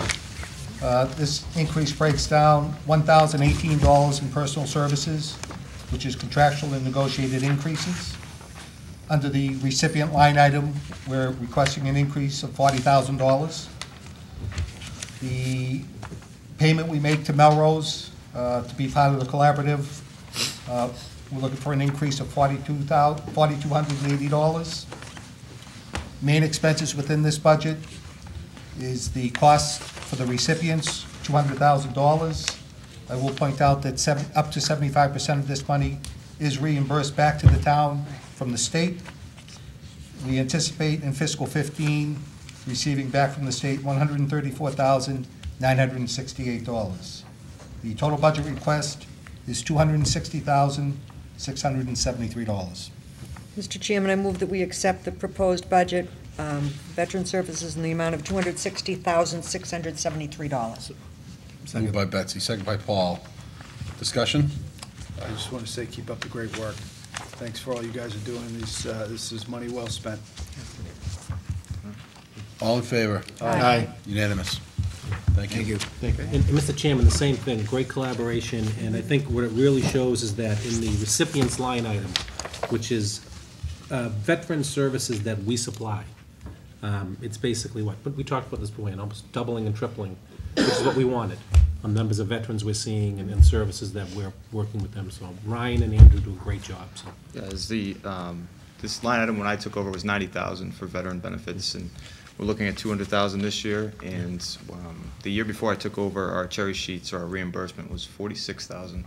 So I think it speaks to my staff, Mary Ann, Andrew, and then also the Wakefield Veterans Advisory Board, which is solidifying itself, giving some oversight and making sure that not only we're servicing more veterans, but we're getting more money back. So we're actually getting more money back than we used to spend. So I think that's a good trend.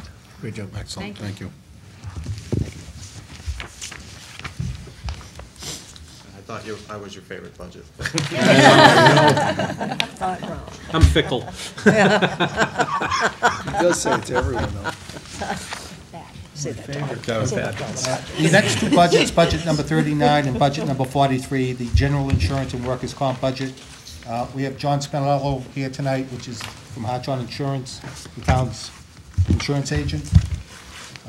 I'm supposed to follow those two budgets? Yes. First budget, the general insurance budget, we're requesting an increase of $9,210, approximately 3% increase over last year.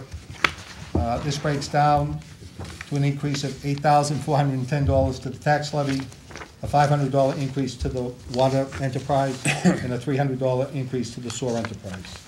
This budget covers town buildings, motor vehicles, and professional liability. Total budget request is $320,235, with $291,485 coming from tax levy, $18,100 coming from the water enterprise, and $10,650 coming from the sewer enterprise. Mr. Chairman, move that we accept the proposed amount of $320,235 with $291,485, $18,100, and $10,650 coming from three separate accounts. Moved by Betsy, second by Pat. All in favor? Aye. Unanimous. Second budget is the workers' comp budget, requesting an increase over last year of $125,567. This increase is due to increase in experience modifications and a decrease in the rate deviation. This increase breaks down as follows: $100,649 to the tax levy, $5,425 to the water enterprise, $2,090 to the sewer enterprise, and $17,403 to the light enterprise. Total budget request is $450,820, with $335,087 coming from tax levy, $20,807 coming from the water enterprise, $11,065 coming from the sewer enterprise, and $83,861 coming from the gas and light enterprise. Mr. Chairman, move that we accept the budget workman's compensation of $450,820 with all of the explanation given by Mr. Gill. Moved by Betsy. Second. Second by Paul. All in favor? Aye. Unanimous. Thank you. Say anything. Well, you're- I gotta say the way that, we like it. Mr. Chairman, if I can, He's your favorite. he's my favorite. No, he knows this year this isn't my favorite. But John Mine neither. is a great source of help and inspiration. And on the increase in this budget, a lot of it is experience-driven. And we have taken steps to do a lot more across the town, whether it be on the municipal side or the school side, to reduce injuries and work with our personnel, because that's where it is. There hasn't been a rate increase in workers' comp in what? 10 years. 10 years. So the experience that you have, it's that much more important. So we're working very closely with the department heads. We had a meeting last Thursday. We had someone in from our carrier that will be going out to each supervisor and working on what we can do to be safer, because it adds up. So John's done a great job. That program starts in April. Trying to be proactive on this, so, thank you. Thank you. Thank you. Kevin, one more? Last budget is the retirement budget, requesting an increase of $204,365, or a 4.6% increase, which is in line with the schedule that the Wakefield Retirement Board has voted. This breaks down, the non-contrib portion is increasing $720, with $360 from the tax levy and $360 from the light enterprise. The contributory portion is being increased for the tax levy, $192,890, and the water, sewer, and light department transfers have been increased by $10,755.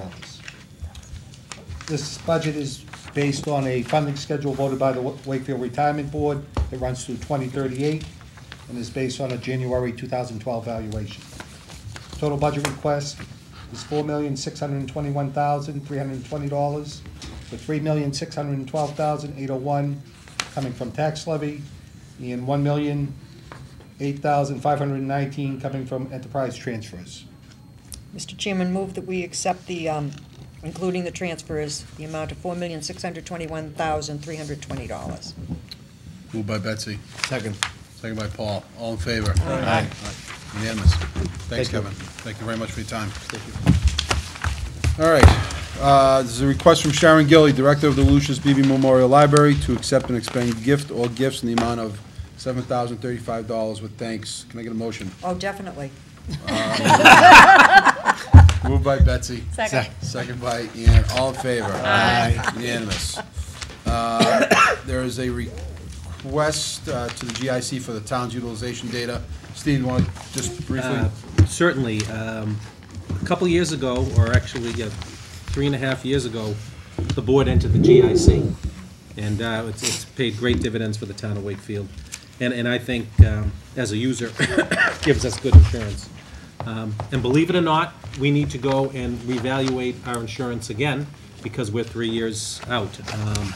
In order to get our utilization data from the GIC and how we've used it and what our experience is there, we actually need to request that information, and they're very specific in their statute that it's a request from the Board of Selectmen. And my request would be to have the chairman sign the letter in his packet, which just simply is requesting the town's experience data. GIC has 60 days to comply with this, and with that package, we will then go out and for an RFP for insurance, because I will again go out and try to get the best deal we can. I am not monogamous when it comes to our insurance. That Nice way of putting it. So I do need, that motion would be to have the chairman sign. So moved, Mr. Chairman. Second. Moved by Betsy, second by Ryan. All in favor? Aye. Unanimous. Next matter, the refuse and recycling services. Rick? Thank you, Mr. Chairman. I have with me tonight Carol Antonelli, who's my business operations manager, who's worked quite a bit with me on this.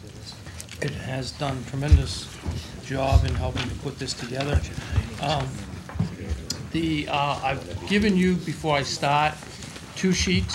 One replaces a sheet in your package, and one is a new sheet to help simplify what I'm going to talk about and to make it a little clearer. We're going to discuss refuse and recycling service that we provide over the next 5 years and the cost implications related to that service. Our goal has always been to provide a good, well-balanced service low cost, positive impact on the environment, safe operation, and comply with state regulations. We made a presentation to you back in November of 2011. A lot of that information is in this package and did not change, so it was just, there are a few pages that were modified and some new pages. And we're looking at and we're comparing automated refuse collection to conventional collection. And the decision tonight is really, which one do we go with moving forward? And there are time constraints with the decision that needs to be made. So I'll go through, I'll review the PowerPoint quickly, and then I'm going to really focus in on that cost sheet that I gave you tonight. We'll go from there. You want to step? That first, whoops, back one. Okay. No, back one more. This just gives you an outline of what we're going to be talking about. So I won't go through that, but it covers all the different points. Next one. Quickly, we have approximately 8,650 stops that we pick up refuse from. We pick up refuse from single-family, multifamily being 2, 3, and 4 family units, and grandfathered units. And there are a number of grandfathered units in town that go back well over 30-plus years, and they've been grandfathered forever. We provide refuse collection to town buildings, excluding schools. We have looked in the past at schools. For whatever reason, it always seems to come out a higher price than what we can provide them. We provide recycling collection to town buildings and schools. We collect downtown refuse containers, provide a safe, clean operation. And our goal is always to increase recycling, because that's going to reduce our costs in the long run, and obviously improve the environment. In calendar year 2013, our program generated 8,366 tons of refuse. I can tell you back probably 6, 7 years ago, we were well over 10,000 tons, and for approximately about a 5-year span. And our recycling tonnage is 1,515 tons. The refuse program is very generous to the residents. We provide a lot of services that other communities do not. We do, obviously, recycling, we do yard waste collection, we do white goods collection, CRT TV collection, or drop-off for CRT TVs. We do Christmas tree collection and household hazardous waste. The white goods and CRTs and bulky items, Wakefield collects white goods curbside the last full week of the month. We charge $20 per white good. TV CRT drop-off program is $20 per TV or CRT, and that's a drop-off at the Nahant Street pit, and we'll talk about that a little more. We currently do not charge for bulky items. A lot of communities do. Okay. Bulky item being, so I think most people know, couch, table, chair, other items. One thing that is not acceptable in Wakefield's trash is demolition debris, hazardous materials, and never has been. And it's always a challenge to keep that out, and we'll talk about that a little bit. I'll give you an outline on the next page of our education program as it is now for recycling and refuse. We do two newsletters a year. We go into the 3rd grade in the spring and do a program. We do newsletter advertisements and press releases in the paper. And we try to annually deliver a brochure to residents.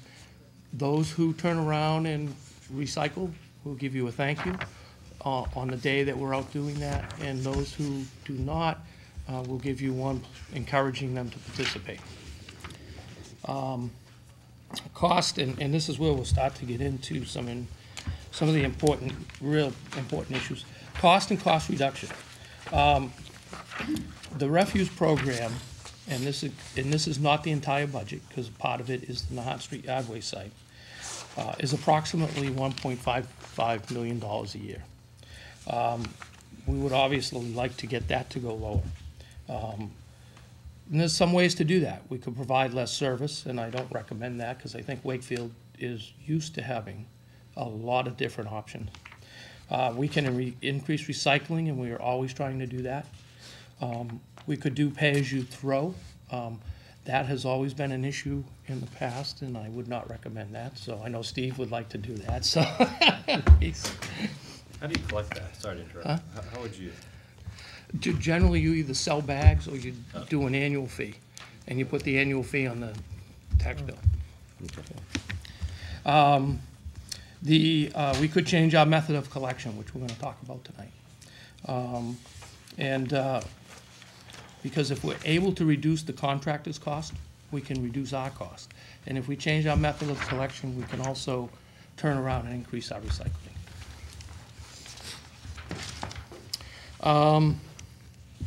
This kind of just covers why an automated trash program is more efficient, effective, environmentally friendly, and cost friendly. It improves the operation, it's clean. The efficient barrels, you take a truck, each truck now has 2 to 3 people on a truck. This limits it to 1 person per truck. So obviously you have everything from workers' comp savings to employee salaries, benefits. That's all the savings that the town would benefit from. There's improved safety. The operator very seldom gets out of the truck, so you don't have a worry of their employee getting injured, which would then increase their workers' comp costs. And there's savings generated from increased recycling and reduction in our tipping fee. We would turn around with an automated program and give, as part of it, and what's included in the price is a 64-gallon container. 64-gallon container is bigger than the regular trash barrel. And when I tour around in the morning and look, generally most people have 1 to 2 barrels out. Those 1 to 2 barrels will easily fit in this container, and then some a little bit more, all depending on how you pack it. So the receptacle, does it limit the amount of trash? Absolutely, and it's important to know what we're limiting, and we'll talk about that in a minute. So by reducing the collection stream, we reduce the disposal costs that we have. Burlington. Burlington's refuge tonnage decreased approximately 2,400 tons when automated collection was implemented. They went from 9,000 to 6,600 tons. They do limit the number of bulky items per pickup. They also limit the number of CRT TVs per year. And they have reasons for that. And generally what you find is those communities that do not charge or do not, and when they don't charge, don't limit the number, end up receiving items from other communities that do charge. And, you know, it could be that if I lived in community X and they're charging for a couch, and I call up my grandfather and say, can I bring my couch over to your house? Oh, sure, put it outside, okay? And it does happen. The other thing is construction debris, always trying to squeeze it into bags that, because we have a very generous number of items we collect. And then commercial trash is always being put in bags. We don't know what's in those bags. Occasionally, one breaks open, we find commercial debris. Just as an aside, there's a pool table that's been ditched on Charles Street, if you're interested. Okay. It's been there for a few days. Okay. I think the felt is ruined Yeah. on it, but One thing Burlington did tell us was that they have not found any real dumping around town because of their automated program. Okay, and that's with all the communities that we've talked to. That has not been an experience they received, so that's a positive. And they pick up CRTs on the schedule, on scheduled days. The Mansfield, you had received this before, and I'll skip this page here and we'll go to the next one. Mansfield, recycling numbers had increased tremendously when they implemented their program. And they had a real bang for the buck right away.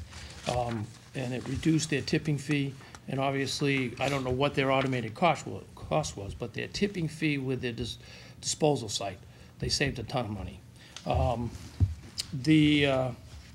You go to the next one, Dedham, they had even better numbers.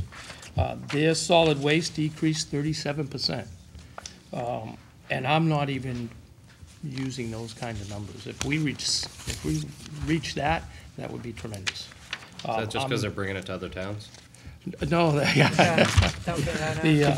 are. If you look, their recycling increased 74%. So the recycling went way up, but I'm not even using that number for us. Right. Okay? So my numbers are on the conservative side, and I think they could be So better. some of the waste actually went in the recycling bin. That's what reduced Right. the solid Yep. waste. There is, and I might as well talk about it now before I get into the chart. Two things happen, and no one can explain it, and every community I've talked to has had the same situation. Their recycling goes up, that reduces your tipping fee, okay? And right now, we get revenue from that, that's a positive. There's also an avoidance tonnage, I call it, in that there is, if your tonnage goes down 2,400 tons and 1,500 goes to recycling, there's 900 missing with every town. And it's not found on the street. No one seems to know where it goes. I would say it relates to the demolition debris, which now goes to recycling facility like it's supposed to, and what people are supposed to do. It's related to couches that don't come into town or whatever, and other commercial debris or business debris that ends up in the trash stream. So there's an extra tonnage amount there that just kind of disappears. The automated program would utilize a 64-gallon container. Additional containers would be $150 per year annual rental fee if you wanted one. And why is that?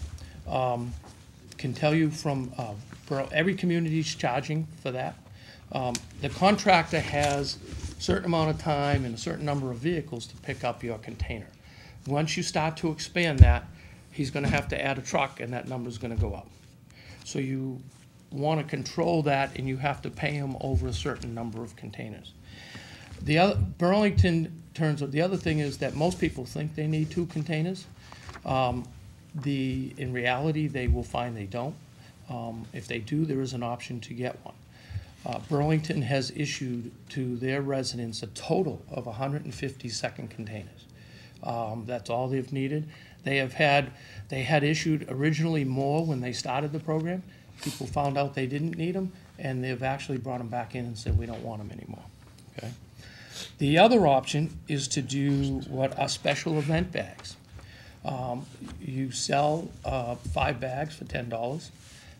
Beginning of the program, Burlington sold a tremendous number of bags, and they picked up a lot less than what they sold. So it was, and they weren't looking to generate revenue, but people bought them thinking they would need them, and they don't. When I took their recent numbers, they sold last year 11,000 bags. If I divide that into their 7,000 stops, each household using about 1.5 bags for the year. And what they're for is Christmas time. If you have extra trash, you have a big party in the summertime, July 4th maybe, that's when you would have those bags. And there's an option for that trash. So you're not stuck with that one container. There is an option. Rick, I have a couple of questions Yeah. before you go, if that's Sure. okay. I think Yeah, Brian does sure. too. Is the recycling bin going to be the same that is given out to the town now? Are we going to get new recycling bins as well if we go to this automated system? No. Automated we're talking about now is just for trash. Right, but what I'm Okay. saying is, because there's the anticipated increase in recycling, I'm going to anticipate that the amount of recycling that goes in the bins that we currently have are not going to be big enough to take on what we have. So we're going to get new recycling bins, bigger ones to fit more. What will happen is that we will provide, which the majority of communities do, and it'll get into when we get into the recycling program. That's if I brought that. Rick, pardon me, but can't, you said that the recycling isn't gonna change, right? Well, it could change, but we'll get into that. Once we get there, we'll get into that. Shouldn't you should There is allow an as many option for that. bins, recycling bins as you can. Right. Yeah, but let me finish and I can explain Okay. it. What most towns do is they turn around and the trash barrels that you have now that you use, you can use that for recycling, okay? So you would put on, we give out stickers, okay? And there are two types of recycling programs, which I'll get into. One program you wouldn't, you just put a recycling sticker on. The other one, you would still separate your paper from the rest of the stuff, and we'll talk about that as we go along. But you put these on the barrel, and you can use your regular trash barrels you have now for that recycling. Okay. So that's how you would get a larger container for recycling. So my next question is, do you see the potential that the automated process would discriminate essentially against larger families where they have, say there's, 6, 7, 8 family members living in one house in a single family, where now they have to actually go and buy or rent another trash bin from the town, as opposed to a family of 4, where it would be conceivably half the waste going out. Sure. So is that?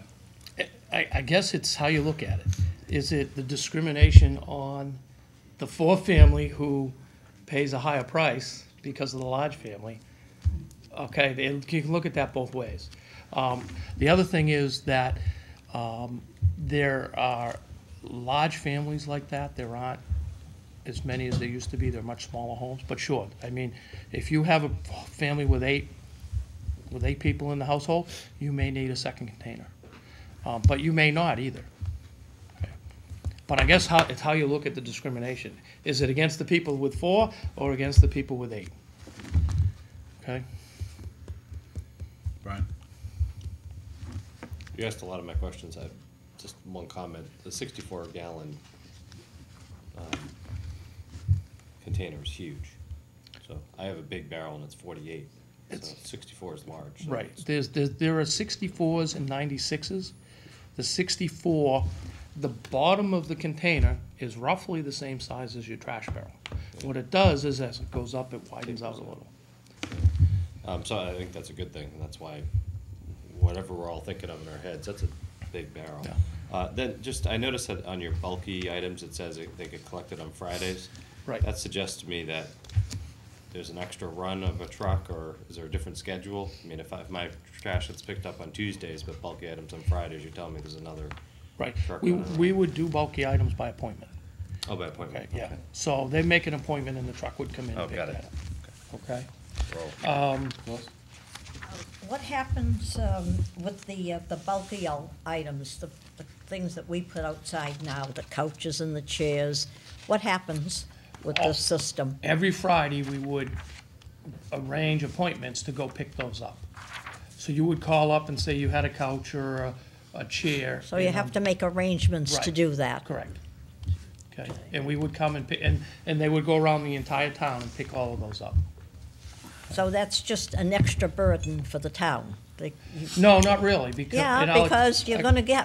have to get somebody, a truck or whatever it is, so to come around and do that, because the people that are collecting the trash are certainly not gonna do it. They turn around now a lot of times and send out a separate truck every day. Because a lot of the bulky items are difficult to get into a rubbish packer. So they will send a separate truck out now to pick stuff up. It's not a burden on the town because it's on the contractor.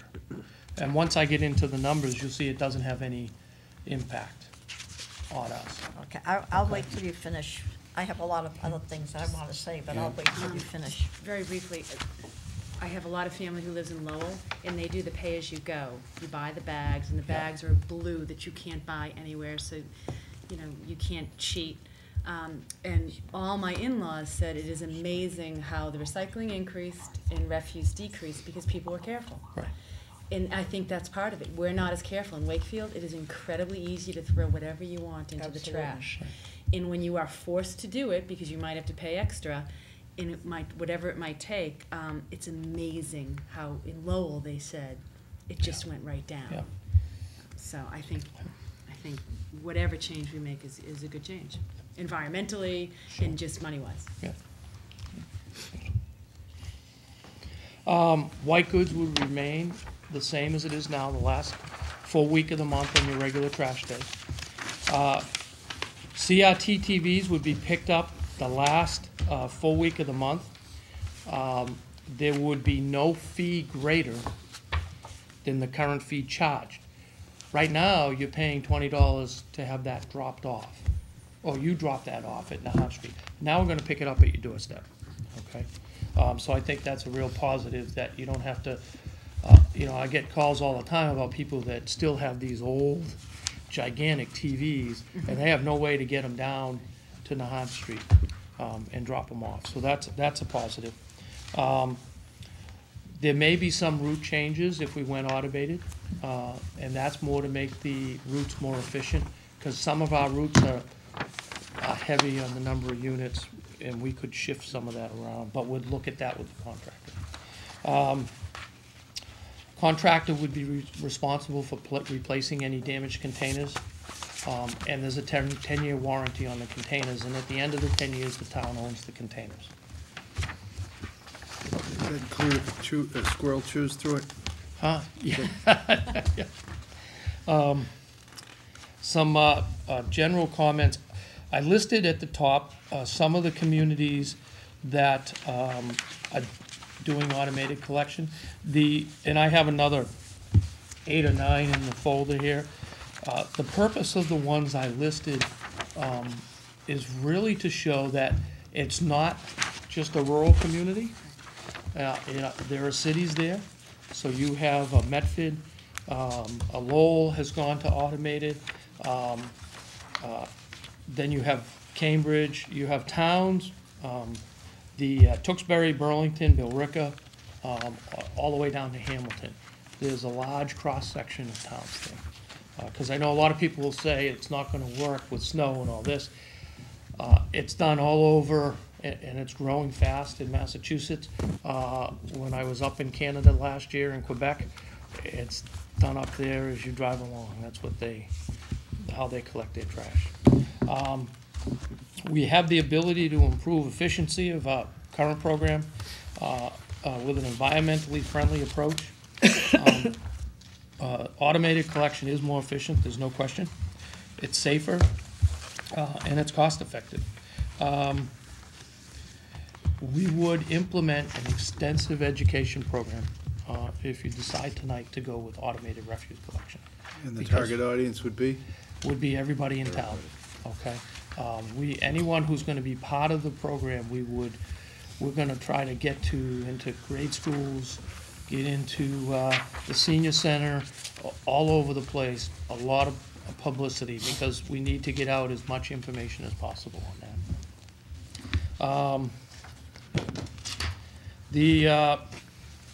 Kind of gave you a brief thing on how people would be notified, and if anyone can think, I added on here reverse 911.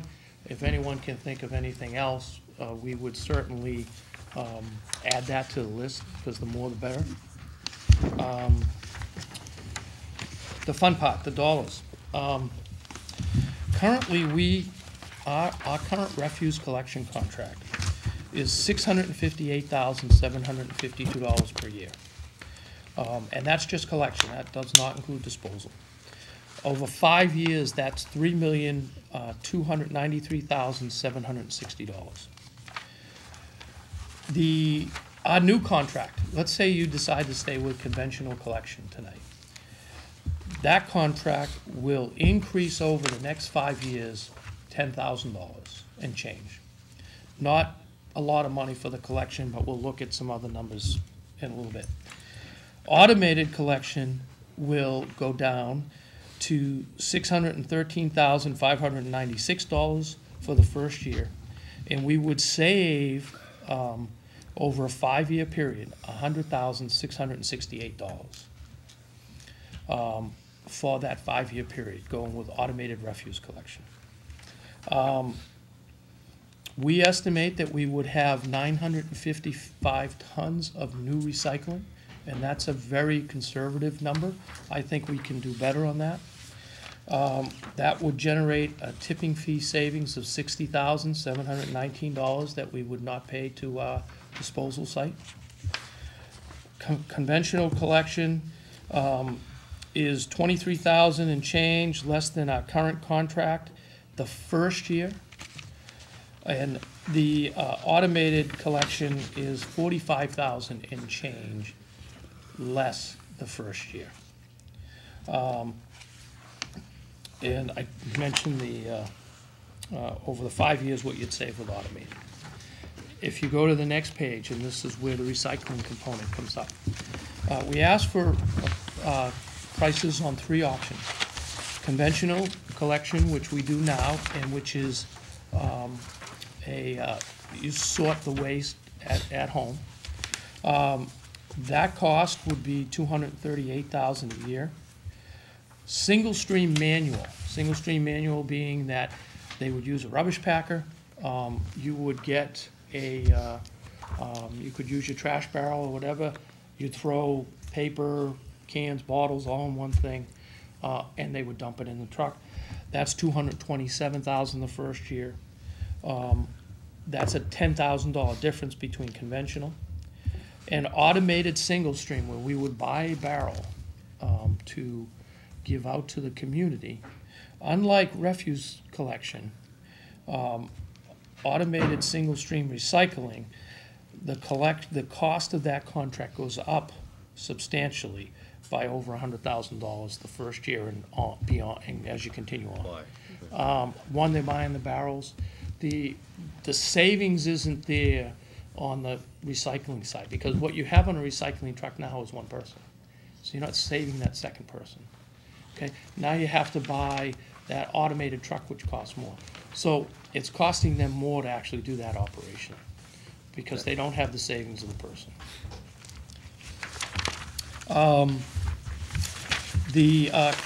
What do we save now on recycling? And it varies every year. The one number that probably doesn't is the tipping fee. But between the tipping fee, the disposal savings right now that we save on that 1,515 tons is $96,234. And revenue we received in 2013 was $15,457. So we get that revenue on that separation that we do here. Why don't you get that with single stream recycling? Well, when you get down here, you'll see there's no revenue on single stream. It's basically a zero or you pay. The reason being is that instead of the homeowner separating it, it goes over to the disposal site or the recycling site, and they separate it. So then you're paying for the person to separate that. So, sorry, why is, if I may, sorry about this, I'm just confused as to why just the conventional versus single is, the single is less. Single is 227 single is versus less because 238. now our contractor comes along, he's going faster. He's turning around and grabbing one barrel instead of 2. Instead of grabbing your paper and then your cans and bottles, he's grabbing one barrel and dumping it. Okay? That's So better he for me, saves it's time. better for everybody then. Right, but and we get to that sheet, you'll see the differences in cost. But there's advantages and disadvantages to both, okay? I don't know, Okay. What we raised I'll wait one to see. year, 2013, we get revenue, and that's an advantage on the conventional side. 2013, we had $15,000 in change. In 2009, we raised $80,000 in change. I don't think we'll ever get back to that because the numbers have not gone back up there. But for the years after 2009, there are a number that we were at the 55,000 range. This is real low from what it's been in the past. Okay? On the conventional side, if we went with automated collection, we'd generate an additional $7,650 of revenue based on that 955 tons and the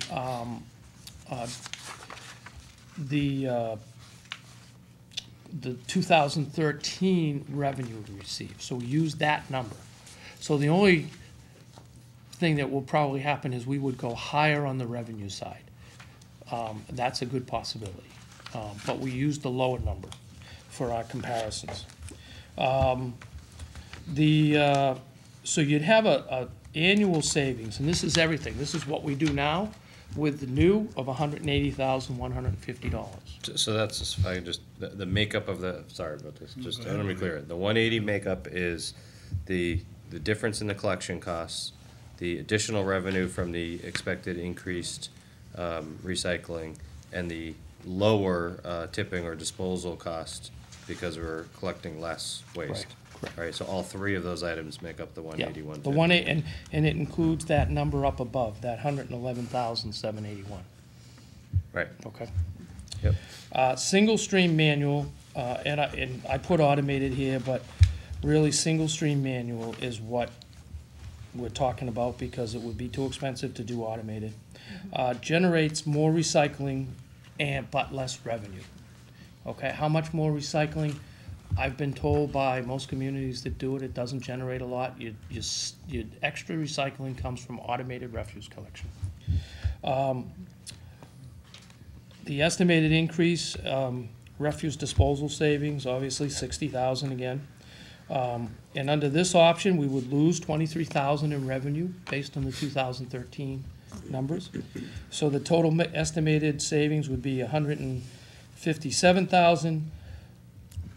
But then you got to factor in the contract difference between the 238 and the 237, and that's 10,000. So we get to 167,000 in savings for that year. Okay. And I think the last sheet I gave you today will explain it much better. Finally, you have a sheet there. Let's say you want to stay with conventional refuse collection today. We would be looking to reduce the number. We have a very generous, people laugh when I tell them how many barrels we pick up from a single-family home. Right now, we have 8 barrels. We would pick up 8 couches if you put them out. We have an 8-item limit. So we had, when we were here before, we proposed, I believe it was, the advisory board had recommended 5. We really believe it should be 4. And then 2 to 4 family is 16 items. So you could put 16 couches out. This would bring it down to 8 barrels. This is the rule. Okay? And now this is on conventional, okay? I still think that's too high. Everyone I've talked to said we should be probably doing 2 or 3 on the single family. And that 2 or 3 is gonna fit into that 64-gallon container. Okay? Rick, can I ask you one question? Why wouldn't we charge some sort of fee for bulky items? You could, and there are a number of communities that do. Because we might be getting those. I mean, Right. if we're so free and liberal, Right. I mean, we definitely could. are we one of the only communities that don't charge? No, there are other communities Okay. that don't, but there are a lot of communities that do charge. You know, I don't know if it's 50/50 or Sure. where it's at, but I could find that out. I could check and see, but there are a lot of communities that charge for bulky items. Okay. So the last page before I get into the sheet I gave you. So the options that we're looking here, and you'll see it on that decision page, is are we gonna stay with automated refuse collection? And do conventional dual stream recycling or single stream manual recycling? And then, the other one, I'm sorry, are we gonna do automated refuse collection or conventional dual stream recycling or single stream manual recycling? And then the second option is, do we do conventional refuse collection or dual stream recycling collection or single stream, and reduce the number of containers? All right. Now let's go to the sheet, and then I can answer, or try to answer any questions you have. Look at that sheet, right here. right here.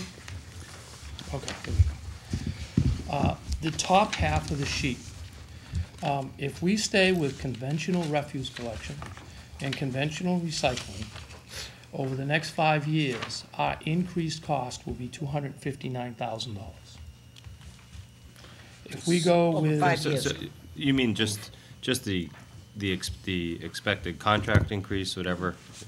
It's not like we make this decision, It's a it's gonna hurt us. combination of the contract cost, the recycling collection increase, and current costs. So if you went with our current way of doing recycling, that contract increase is $248,000 Over the next 5 years? over the next 5 years. So 52 grand a year, give or take, Correct. 52,000. Yeah, that's what I wanna get at. Yeah. Yeah. So each year it'll go up a little bit, and Correct. in the aggregate, it'll total to, 250, yep. so it's, I'm going with 50K a year. Yeah. I like that. Mr. Chairman, Yeah, get are you competitively bidding this? We do an RFP, request for proposals, and then we sit down and negotiate. So, and out of that, are we just programming in The a numbers you percentage? have here from that proposal are the best numbers we've gotten to so far. So this is your estimate? This isn't? Right, if we anything, don't this have would any- go down a little more, but I don't think it's gonna move much. And what about so we're separating paper. Right. What's our paper, what's our credit per ton for paper right now? Right now, it's $65 a ton, and you take off a $35 processing fee. So we make $30 a ton. $35 processing Right. fee? Correct. I've never heard And of that's what that. they charge with everybody. I've never heard of that. Huh. Is that negotiable within the contract, the $35? No, that's a separate contract that we do. So you're only getting $30 a ton for Right. paper? And we got proposals from that. Actually, one proposal was higher than that. And what are you getting for the bottles and cans and everything? Bottles and cans, we pay $20 a ton for So bottles and cans. the net's about $10 a ton for? No, because the tons are higher on paper. So it's not a net of Gotcha. 10, it's more than that. Would- Okay. would you At know one what- time, we received $120 for a ton on paper, and you took off $35. Paper market's gone way down, But, yeah. you know? Paper market's dropped So the tremendously. processing fee's the same regardless of? Yeah, we have a floor on paper, we'll always be paid $10. We have a floor on cans and bottles, we'll never pay more than $20. Okay? So if you go to the next line, conventional refuse collection with single stream recycling. We would turn around and have a increase for the refuse collection contract is the same, 10,000. Our recycling collection cost increase from our current cost is 191,000, so that's obviously less than the 248,000. However, our lost recycling revenue would be in the $77,000 range. So we end up at $279,000 is the cost over a 5-year period. So 56,000 a year, give or take. Right, correct. Now we go down to the automated side. Automated refuse collection and conventional recycling. Our automated collection savings from our current cost for the contract would save $100,000 on that contract. The tipping fee savings at the disposal site, because of the increased recycling, would be a savings of $303,000. The estimated additional revenue would be $38,000 and change. The estimated avoidance tonnage would be $268,000 in savings. And then we would turn around and we'd have less recycling collection cost increase, because that number up above is an increase there, so that would come off of that savings. So we would be at $462,000 in change in savings over 5 years. Okay? So the swing here is over $700,000 from going with, if you went with the top, or the 279,000 to the 462, there's a $700,000 difference we're talking about here. Now we go to automated refuse collection and single stream recycling. Automated refuse collection, that number stays the same, $100,000. The tipping fee savings is $303,000, that stays the same. Now we're gonna lose revenue. So over 5 years, we're gonna lose $77,000 in revenue.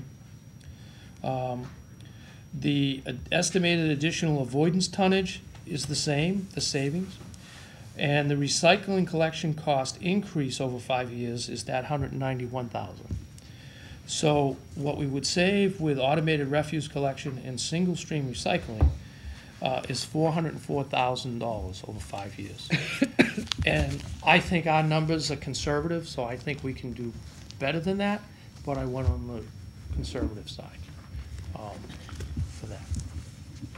I have a quick question, Rick. So the savings that the town's gonna recognize from the automated refuse collection on both options, is there any additional charges that the people of Wakefield are gonna incur as a result? No. Nothing at all? You pay for white goods now, you would continue to pay for white goods. You pay for CRT TVs, you'd continue to pay for those. The added benefit there is that your CRT TV, we're gonna pick up for you now. So you actually get a better benefit. There is, one of the things on single stream, which I didn't talk a lot about, but on single stream recycling,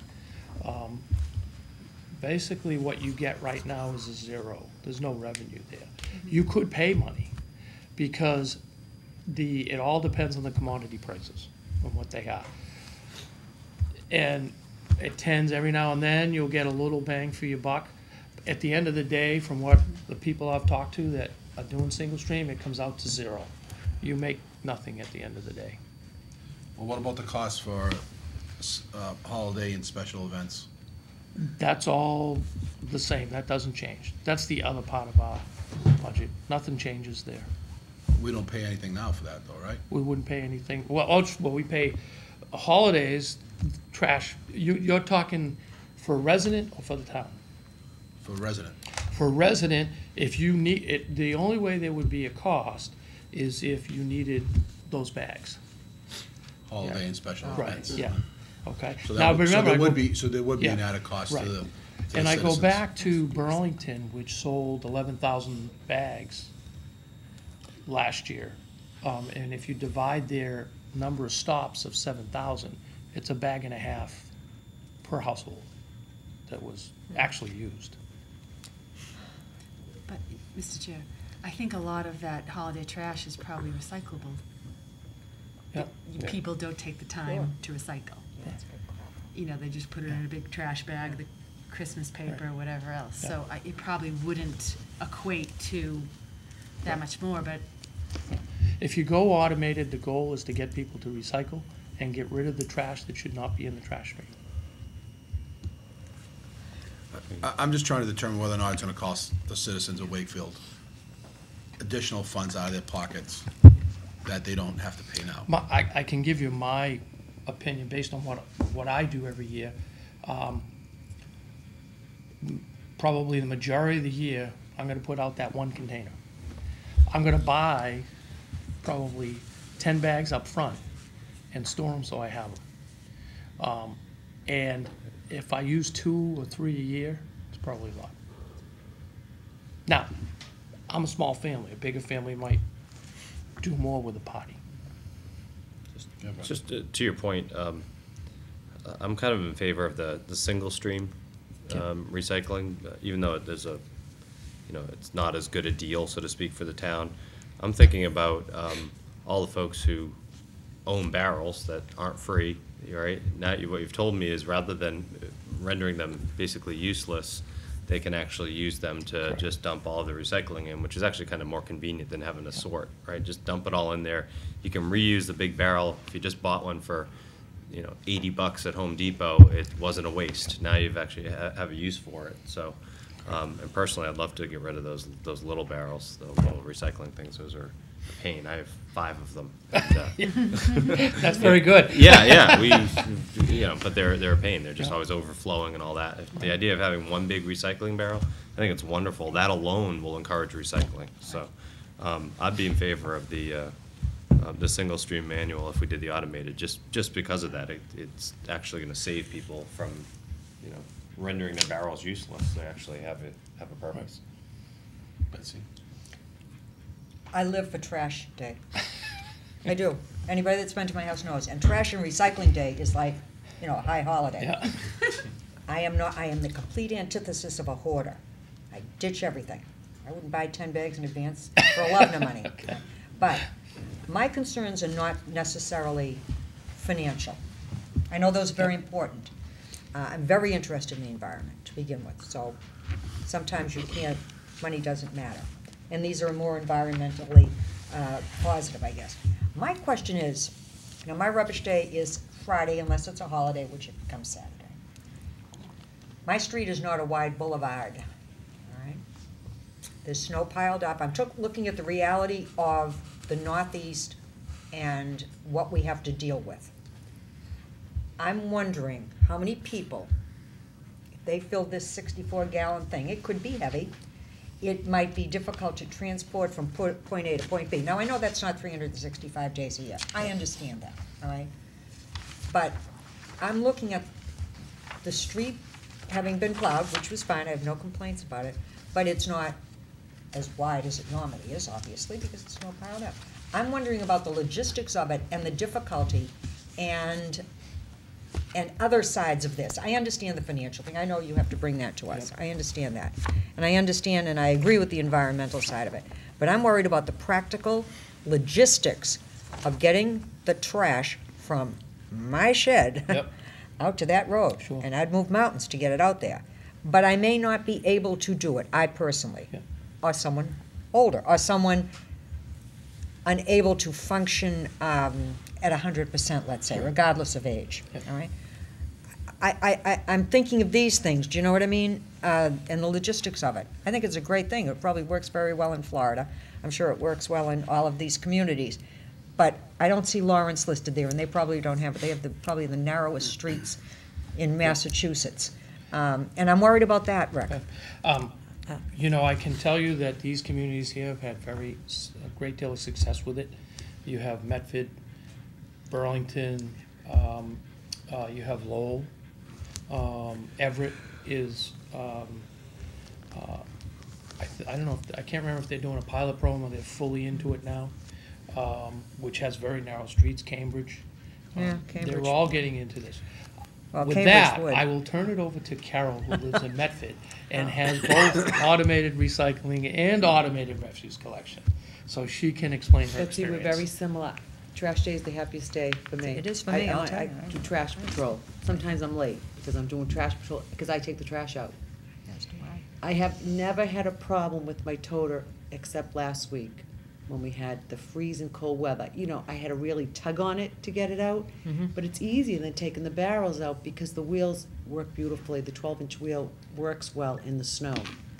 So if you're used to taking a barrel out, it's much easier, except for one day last week I came in, I had to shovel around it to get it out because it was frozen because my husband didn't shovel too well. I'd be I'd remiss shove him if I right in that didn't say 64-gallon barrel. No, I take my trash out, and I bought the 5 bags. I've had it for about 5 years, and I still have 1 bag left. I'm only a family of 3, but I recycle more. All right. So my solid waste bin right now has next to nothing in it, and my recycling is every other week. Yeah, But me it's too. a larger Me too, total. right. It's great. I have a question in that vein. Well, So just the my other concerns. side of this, so say somebody lives by themselves, they're elderly, and they generate one little trash bag about this big. So now they have to throw it in a 64-gallon thing, wheel it through the snow, down their driveway. I have, in one way, I don't want to mention it here because I don't want to encourage it. I do have an option for that. And for a person in that situation, that is only gonna have one bag per week. And that would be? I'll tell you later.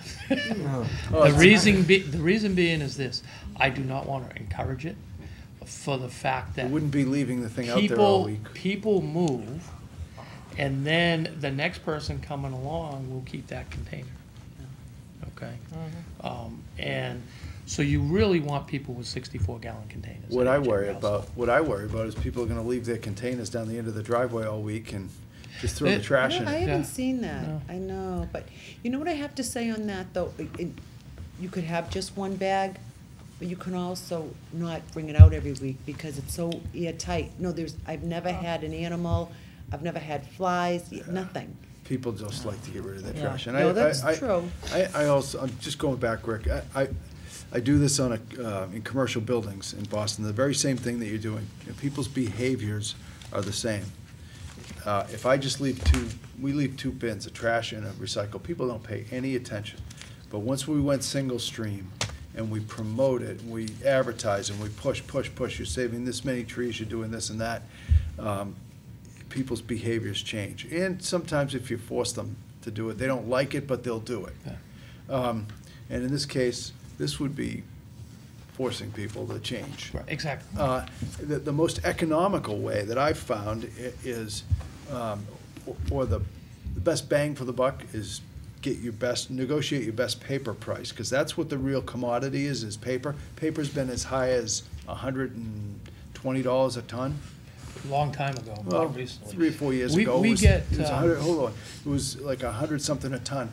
That processing fee, maybe it's because it's a municipality, but commercial buildings don't pay a processing fee. What we get, which might be a little different than what you see. Yeah. Our paper rate that we get is the highest rate you can get. It's number 8 news. I'm not, And no, then- and yeah, but I'm not, finish on- Rick, I'm not arguing your paper rate right now. I think that what you're getting, I agree with. That's the market. I'm just, what I'm saying is, and I'm not in favor of going that way, because separating it is a pain in the neck for people. You're gonna get more tonnage by dumping it all in one barrel and then letting I could see paying a processing fee for that, but pure paper, there shouldn't be. No, we pay, because you're not just dumping paper in there, you're dumping cardboard and everything, so there's still some separation there going on.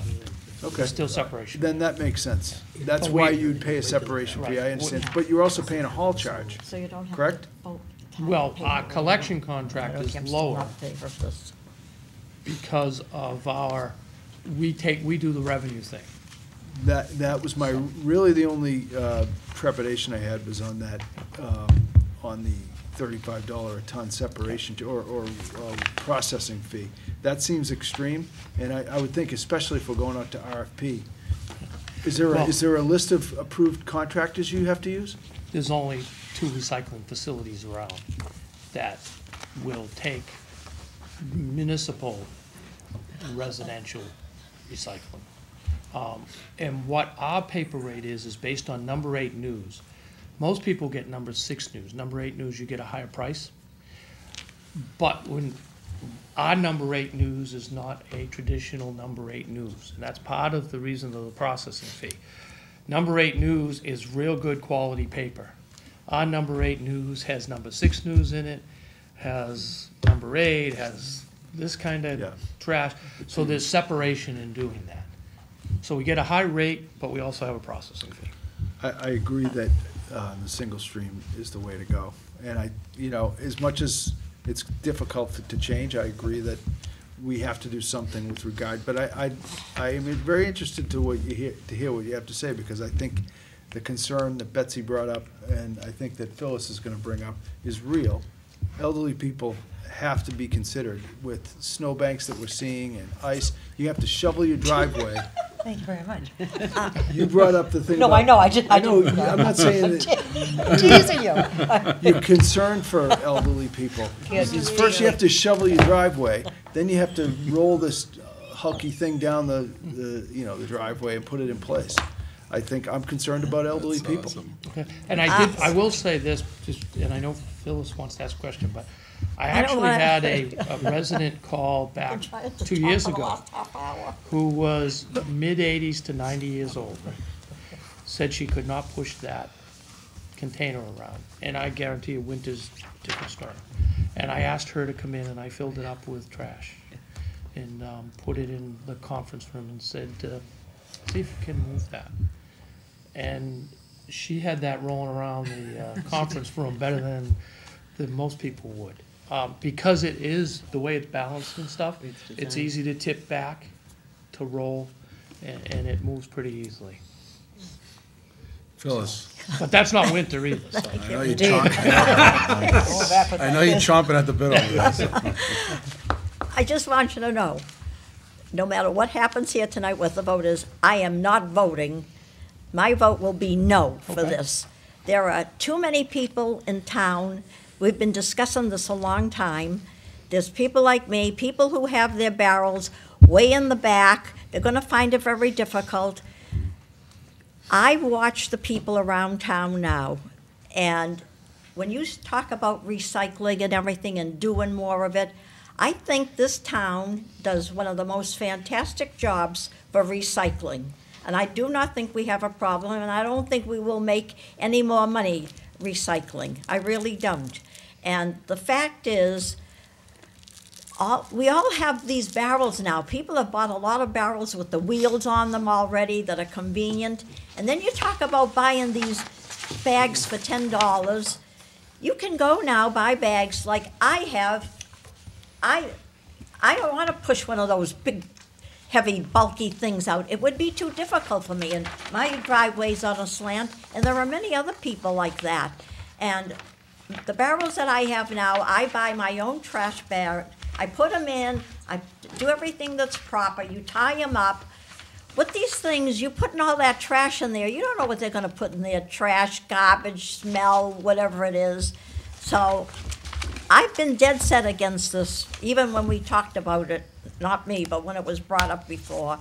And you talk about other towns, I don't care about these other towns, but I have lots of relatives in Tewksbury and in Andover. They hate it. They actually hate having these green things, these big, heavy green things that they have to tote down the road. And actually, one other thing I do want to say, the people that collect our trash now, as far as I'm concerned, they do a fantastic job in all that bad weather and everything else. And no matter what you leave out there, whether as long as it's something you can leave, they take it. I don't want to have to call up somebody and say, come and take something. I feel very strongly about this. I know I'm going to lose, but that's how I feel. Get on swinging.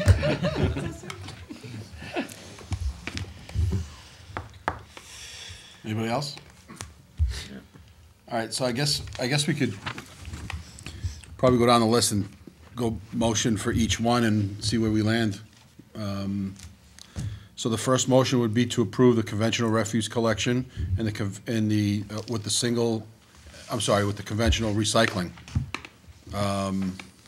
Anybody gonna move? I'll move, just as an explanatory thing, that's as is. As is, right. As it is right now. That's as it is right now. I will move. Don't make a motion for that. Oh, Well, I would prefer to go down the list and see where we land, because I think we have varying opinions as to what I think that would be the most appropriate way. I'll take other suggestions if anybody else has them. well, Move we do automated collection and single stream recycling. whichever Not one we do automated. first, somebody's going to object to, okay? I'll tell you that right now. We'll start at the bottom. We want to just go around the table? and I would see? say get a consensus first. Yeah, that's what I want to do. Gee, I'm in a conciliatory mood tonight. Phyllis, I know You know. I know where you stand. Ian? I'm absolutely for the automated, and I know the automated single stream recycling is easy, and I appreciate that it is easier. It's the only way my husband will recycle.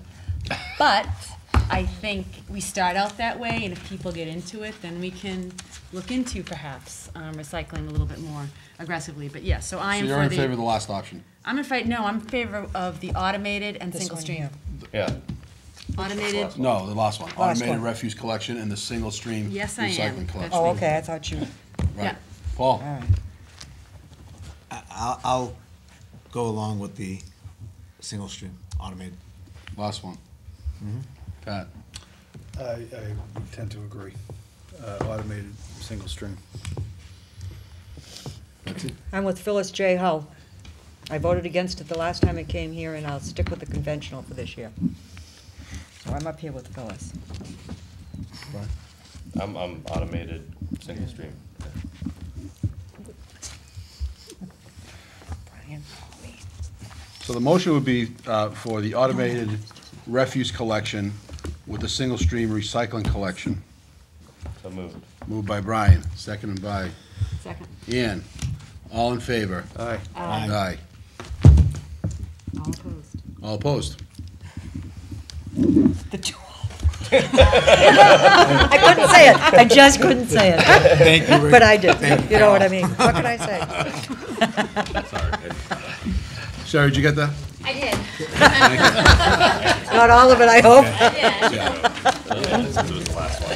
Thank you very much, and Thank you. if you have any questions now or as we move forward, No. just come see me. No, but if you do, just come see us. We want to make sure this goes off right, so. Two things, and I'll say them very quickly. First of all, look into charging for bulky things. Yep. And secondly, the flagpole, and I know you can't do it now, up on Patty Heights, or whatever they've decided to call it, Patty Heights, needs to be scraped and painted in the spring. Okay. Pass it twice a day. I like to have it. Wait, you just voted against his big idea, and now you're asking for a favor? Yeah. Yeah, I did. Did you get that, Cherry? Yeah. Okay. I have no problem. Once it's over, it's over. Now you start again. Thanks, Rick. Okay. Actually, Rick. you're, He's up up here again. again, right? I'll pinch it, he's talked enough. Yeah. Okay. And Steve, snow go and ahead. ice overdraft. Snow and ice, yep. Unfortunately, we're back again. I'm glad Rick is here. To date, we have spent $879,164,000 on a budget of $600,000. Last meeting, the committee, the Board of Selectmen approved a $250,000 snow and ice overdraft request. I would request, it's in your packet, or Rick would request an additional $200,000, which we hope not to spend. But since we're at the end of February and have March underway, and last year Rick told me something that was very disturbing about last year, March was worse than February, or? I will add just two Close. things. One, since I wrote this, we've been out twice for Yeah. black ice. Yeah. So this numbers has changed, and we've already used a good part of the money. But the second thing is March, we had last year 29.5 inches of snow. I move approval of the additional $200,000 for the snow and ice line. Second by Pat, second by Betsy, all in favor? Aye. Unanimous. Very good, thank you. Thank you. You don't want three? Next matter. I know, you want to, you were right, Paul, last time. It's true, you don't want three? The next matter on the agenda, can I get a motion to table this matter regarding the banners? So moved. Moved by Pat, second by Betsy, all in favor? Aye. Unanimous. Next matter on the agenda, need a motion to establish a date for the special election. We got an Article 1 of the special town meeting dated February 6, 2004. The proposed date is April 1st, 2014. Second. Moved by Brian, seconded by Betsy. All in favor? Aye. Unanimous. Moving on to, there's a request from Michelle J. Connor from St. Joseph School for a one-day liquor license for Saturday, April 5th, 2014, at Father Gillis Hall, 173 Albion Street, from 7 p.m. to 11 p.m. So moved. Moved by Betsy, seconded by Pat. All in favor? Aye. Unanimous. This correspondence in your packets. Comments? Tom? Just one thing, when we sold the Franklin School, we reserved an easement for sewer purposes. I understand from a communication I received from the buyer's lawyer today that the town needs an additional 483 square feet for the easement, and An easement document has been drafted, and it needs to be accepted by the Board of Selectmen. There's some urgency in this, which is why I'm bringing it up now, and it's not on the agenda. They're going to start selling units on Thursday, so we want this to be recorded before Thursday. So I'd ask that your board vote to accept a grant of easement of an additional roughly 500 square feet for the sewer easement, and I need the signature of at least 4 of you. Second. Moved by Brian, second by Betsy, all in favor? Aye. Unanimous. And it'll be signed as we go. Steve, comments? Yes, a couple of quick things, Mr. Chairman. Number one, I mentioned at the last meeting that we were going to be able to place our meetings on the town website so people can actually view the selectmen's meetings at their leisure when they're done. That has been completed. You will get a link directly to YouTube when you go on our website, and you can view us at your leisure. So I'm sure that your spouses and children will want to watch you at any time that they can, instead of waiting for the reruns at WCAT. And it's on WCAT all the time, but this will be at the leisure of the person watching them. So that people can watch our meetings at any time. Number two, next meeting, you will see. Can I see that, Sherry? The laptop, the thing. Absolutely. We talk about recycling. We are trying to go paperless here. We will be, and Phyllis had a dry run in our office the other day, so she will be one of the first to get this. Hopefully by next meeting, all of our packet will be on SharePoint, which means that you'll be able to log in at home, read everything, and scroll through, and we will have these set up for you here. And they're Dell, which will make you very happy, Brian. Where you'll be able to scroll through the entire package as if you had it at home. So we're trying to go paperless, so you don't have to ditch as much as we can, and we'll struggle with that and go through it, but I think this is a nice thing for the town and for the people that we're trying to go with. Just perfect. Okay. And number three, very quickly, and this did not make the agenda because I just received it today. We got a request from our town clerk, Mary Kay Galvin, to appoint Nancy DiTullio as a poll worker at Precinct 5. She is a Democrat, and I guess they need her for the election on Tuesday. So that's for motion to...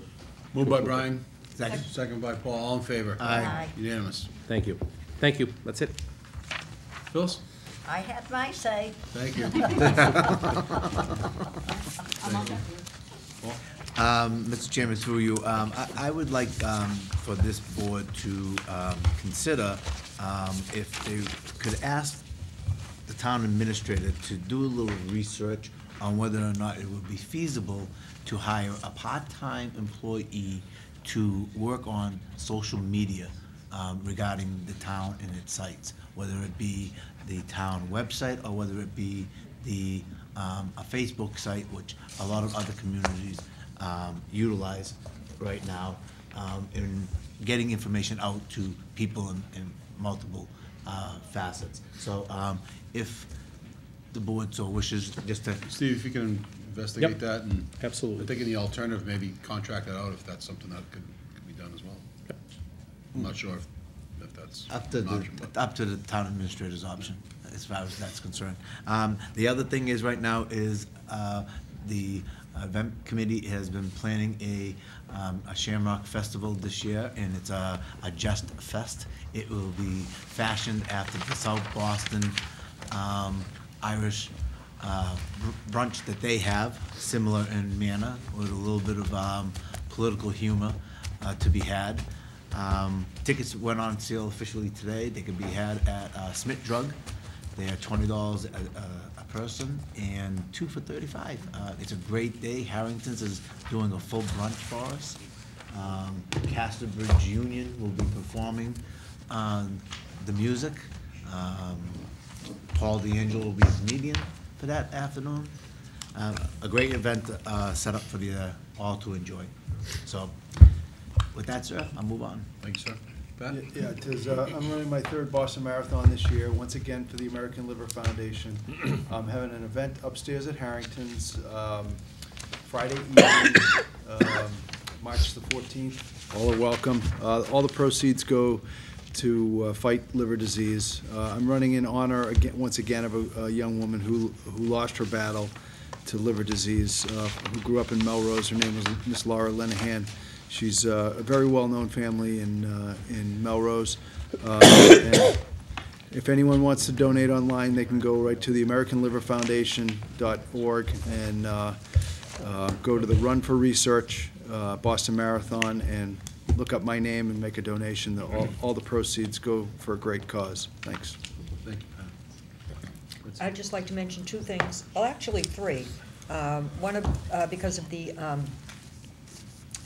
appointment of someone to work in Precinct 5, that there is an election on March 4th, Tuesday, March 4th, to replace a state senator, regardless of your political beliefs, bent, or whatever you want to call it. I would urge anyone to go out and vote, to become part of the process. Which brings me to the second thing, that I've received only 2 calls, I won't exaggerate it in any fashion whatsoever, from people, one asking when town meeting was going to be, and I mentioned that it was February 6th, and the other one had a question, and as to when we knew about certain things pertaining to the garage. We just set a special election for it. And I would just like to say publicly that on August 12th, we voted unanimously, every member of the board, to send out an RFP. 2 months later, in October, on the 28th of October, we delayed sending out the RFP on a unanimous vote because we needed some more information, so we were vetting things. And then on December 16th, see, that's how I'm remembering the dates, 16 from 20, 12 from 28 to 6. So on December 16th, we accepted the RFP after it had been sent out. So there was work done by this board. I just want to let people know, regardless of how they feel on April 1st when they go to the polls that we've set tonight, this was not something that was done In a vacuum. in a vacuum or without quite a bit of vetting. And it started actually months before, and then at our last meeting, the second meeting that we had in January, when Mr. Falvey gave the presentation, it was shown, I can't tell you how many times in WCAT. It was in the newspaper. It was everywhere. So I'm not making an apology, certainly. I'm just trying to, for us, because I don't think we have anything to apologize for. We got it out there, and now that's the way it's going to be. And please don't forget the food pantry. I neglected to say that, I'm sorry. Thank you, Mr. Chairman. I just have 2 things. Before I jump on the garage stuff, just a heads up, since it was in our packet about the lights downtown, the letter you sent to Pete Dion. We had do you remember where I'm going here? We had a meeting with him, and he said, I've got this plan, and we're gonna redo all the lights. And I said, hold off, because we might be doing some things downtown, and we'll coordinate that into that larger, project, and, and he said, fine, I'll back off on it. So just in his defense, having had that conversation and suggesting that he not do anything about the lights downtown when he was about to replace them all, I'll take the blame, but not him, so that's all. Secondly, further to your point, April 1st is the date that we just set for basically a ballot referendum on the garage issue. Just a couple of points in that. Thank you, Betsy, for recounting the steps and the history of this, because the mantra and the message that's out there is that this was somehow done, not in full light or something like that. I mean, this has gone through a very public process. In fact, it was in front of the ZBA in January of 2013 on an informal basis to talk about the project.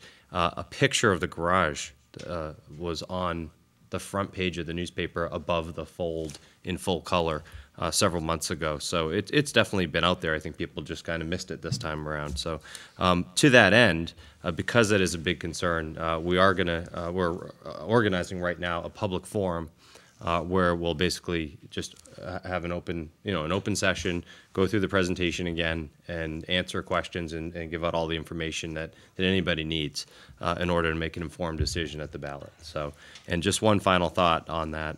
Just remember that the question is not about an assisted living facility. That happens either way. No matter what this assisted living facility proceeds.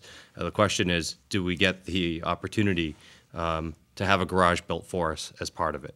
That's really what the vote's about. So just want to make sure that's clear and have everybody ready to have their questions answered when we have that forum. We'll set the date We're working on a date right now. At the next Selectmen's meeting, we'll formally set the date, if that's okay. So, thanks. Steve, just back to the lights again. We failed in the opportunity to speak to. We did get caught up on the polls. But can you reach out to? I will, yeah. He again? did say he was working on a plan as well, so hopefully we'll have that, because it's absolutely right. But Yeah, it's been a month. Yeah. It's been, I think we asked for it. Well, it's been a lot longer than that, but. Oh, a long time ago, yeah. But I think the last time we brought it up was 2 meetings ago, maybe, so it's been a month. Yeah. So maybe we can get a plan by the next meeting. Yep. If that's possible. That's it, motion to adjourn. So moved. Moved by Betsy, second by Ann, all in favor? Aye. Unanimous. Thank you.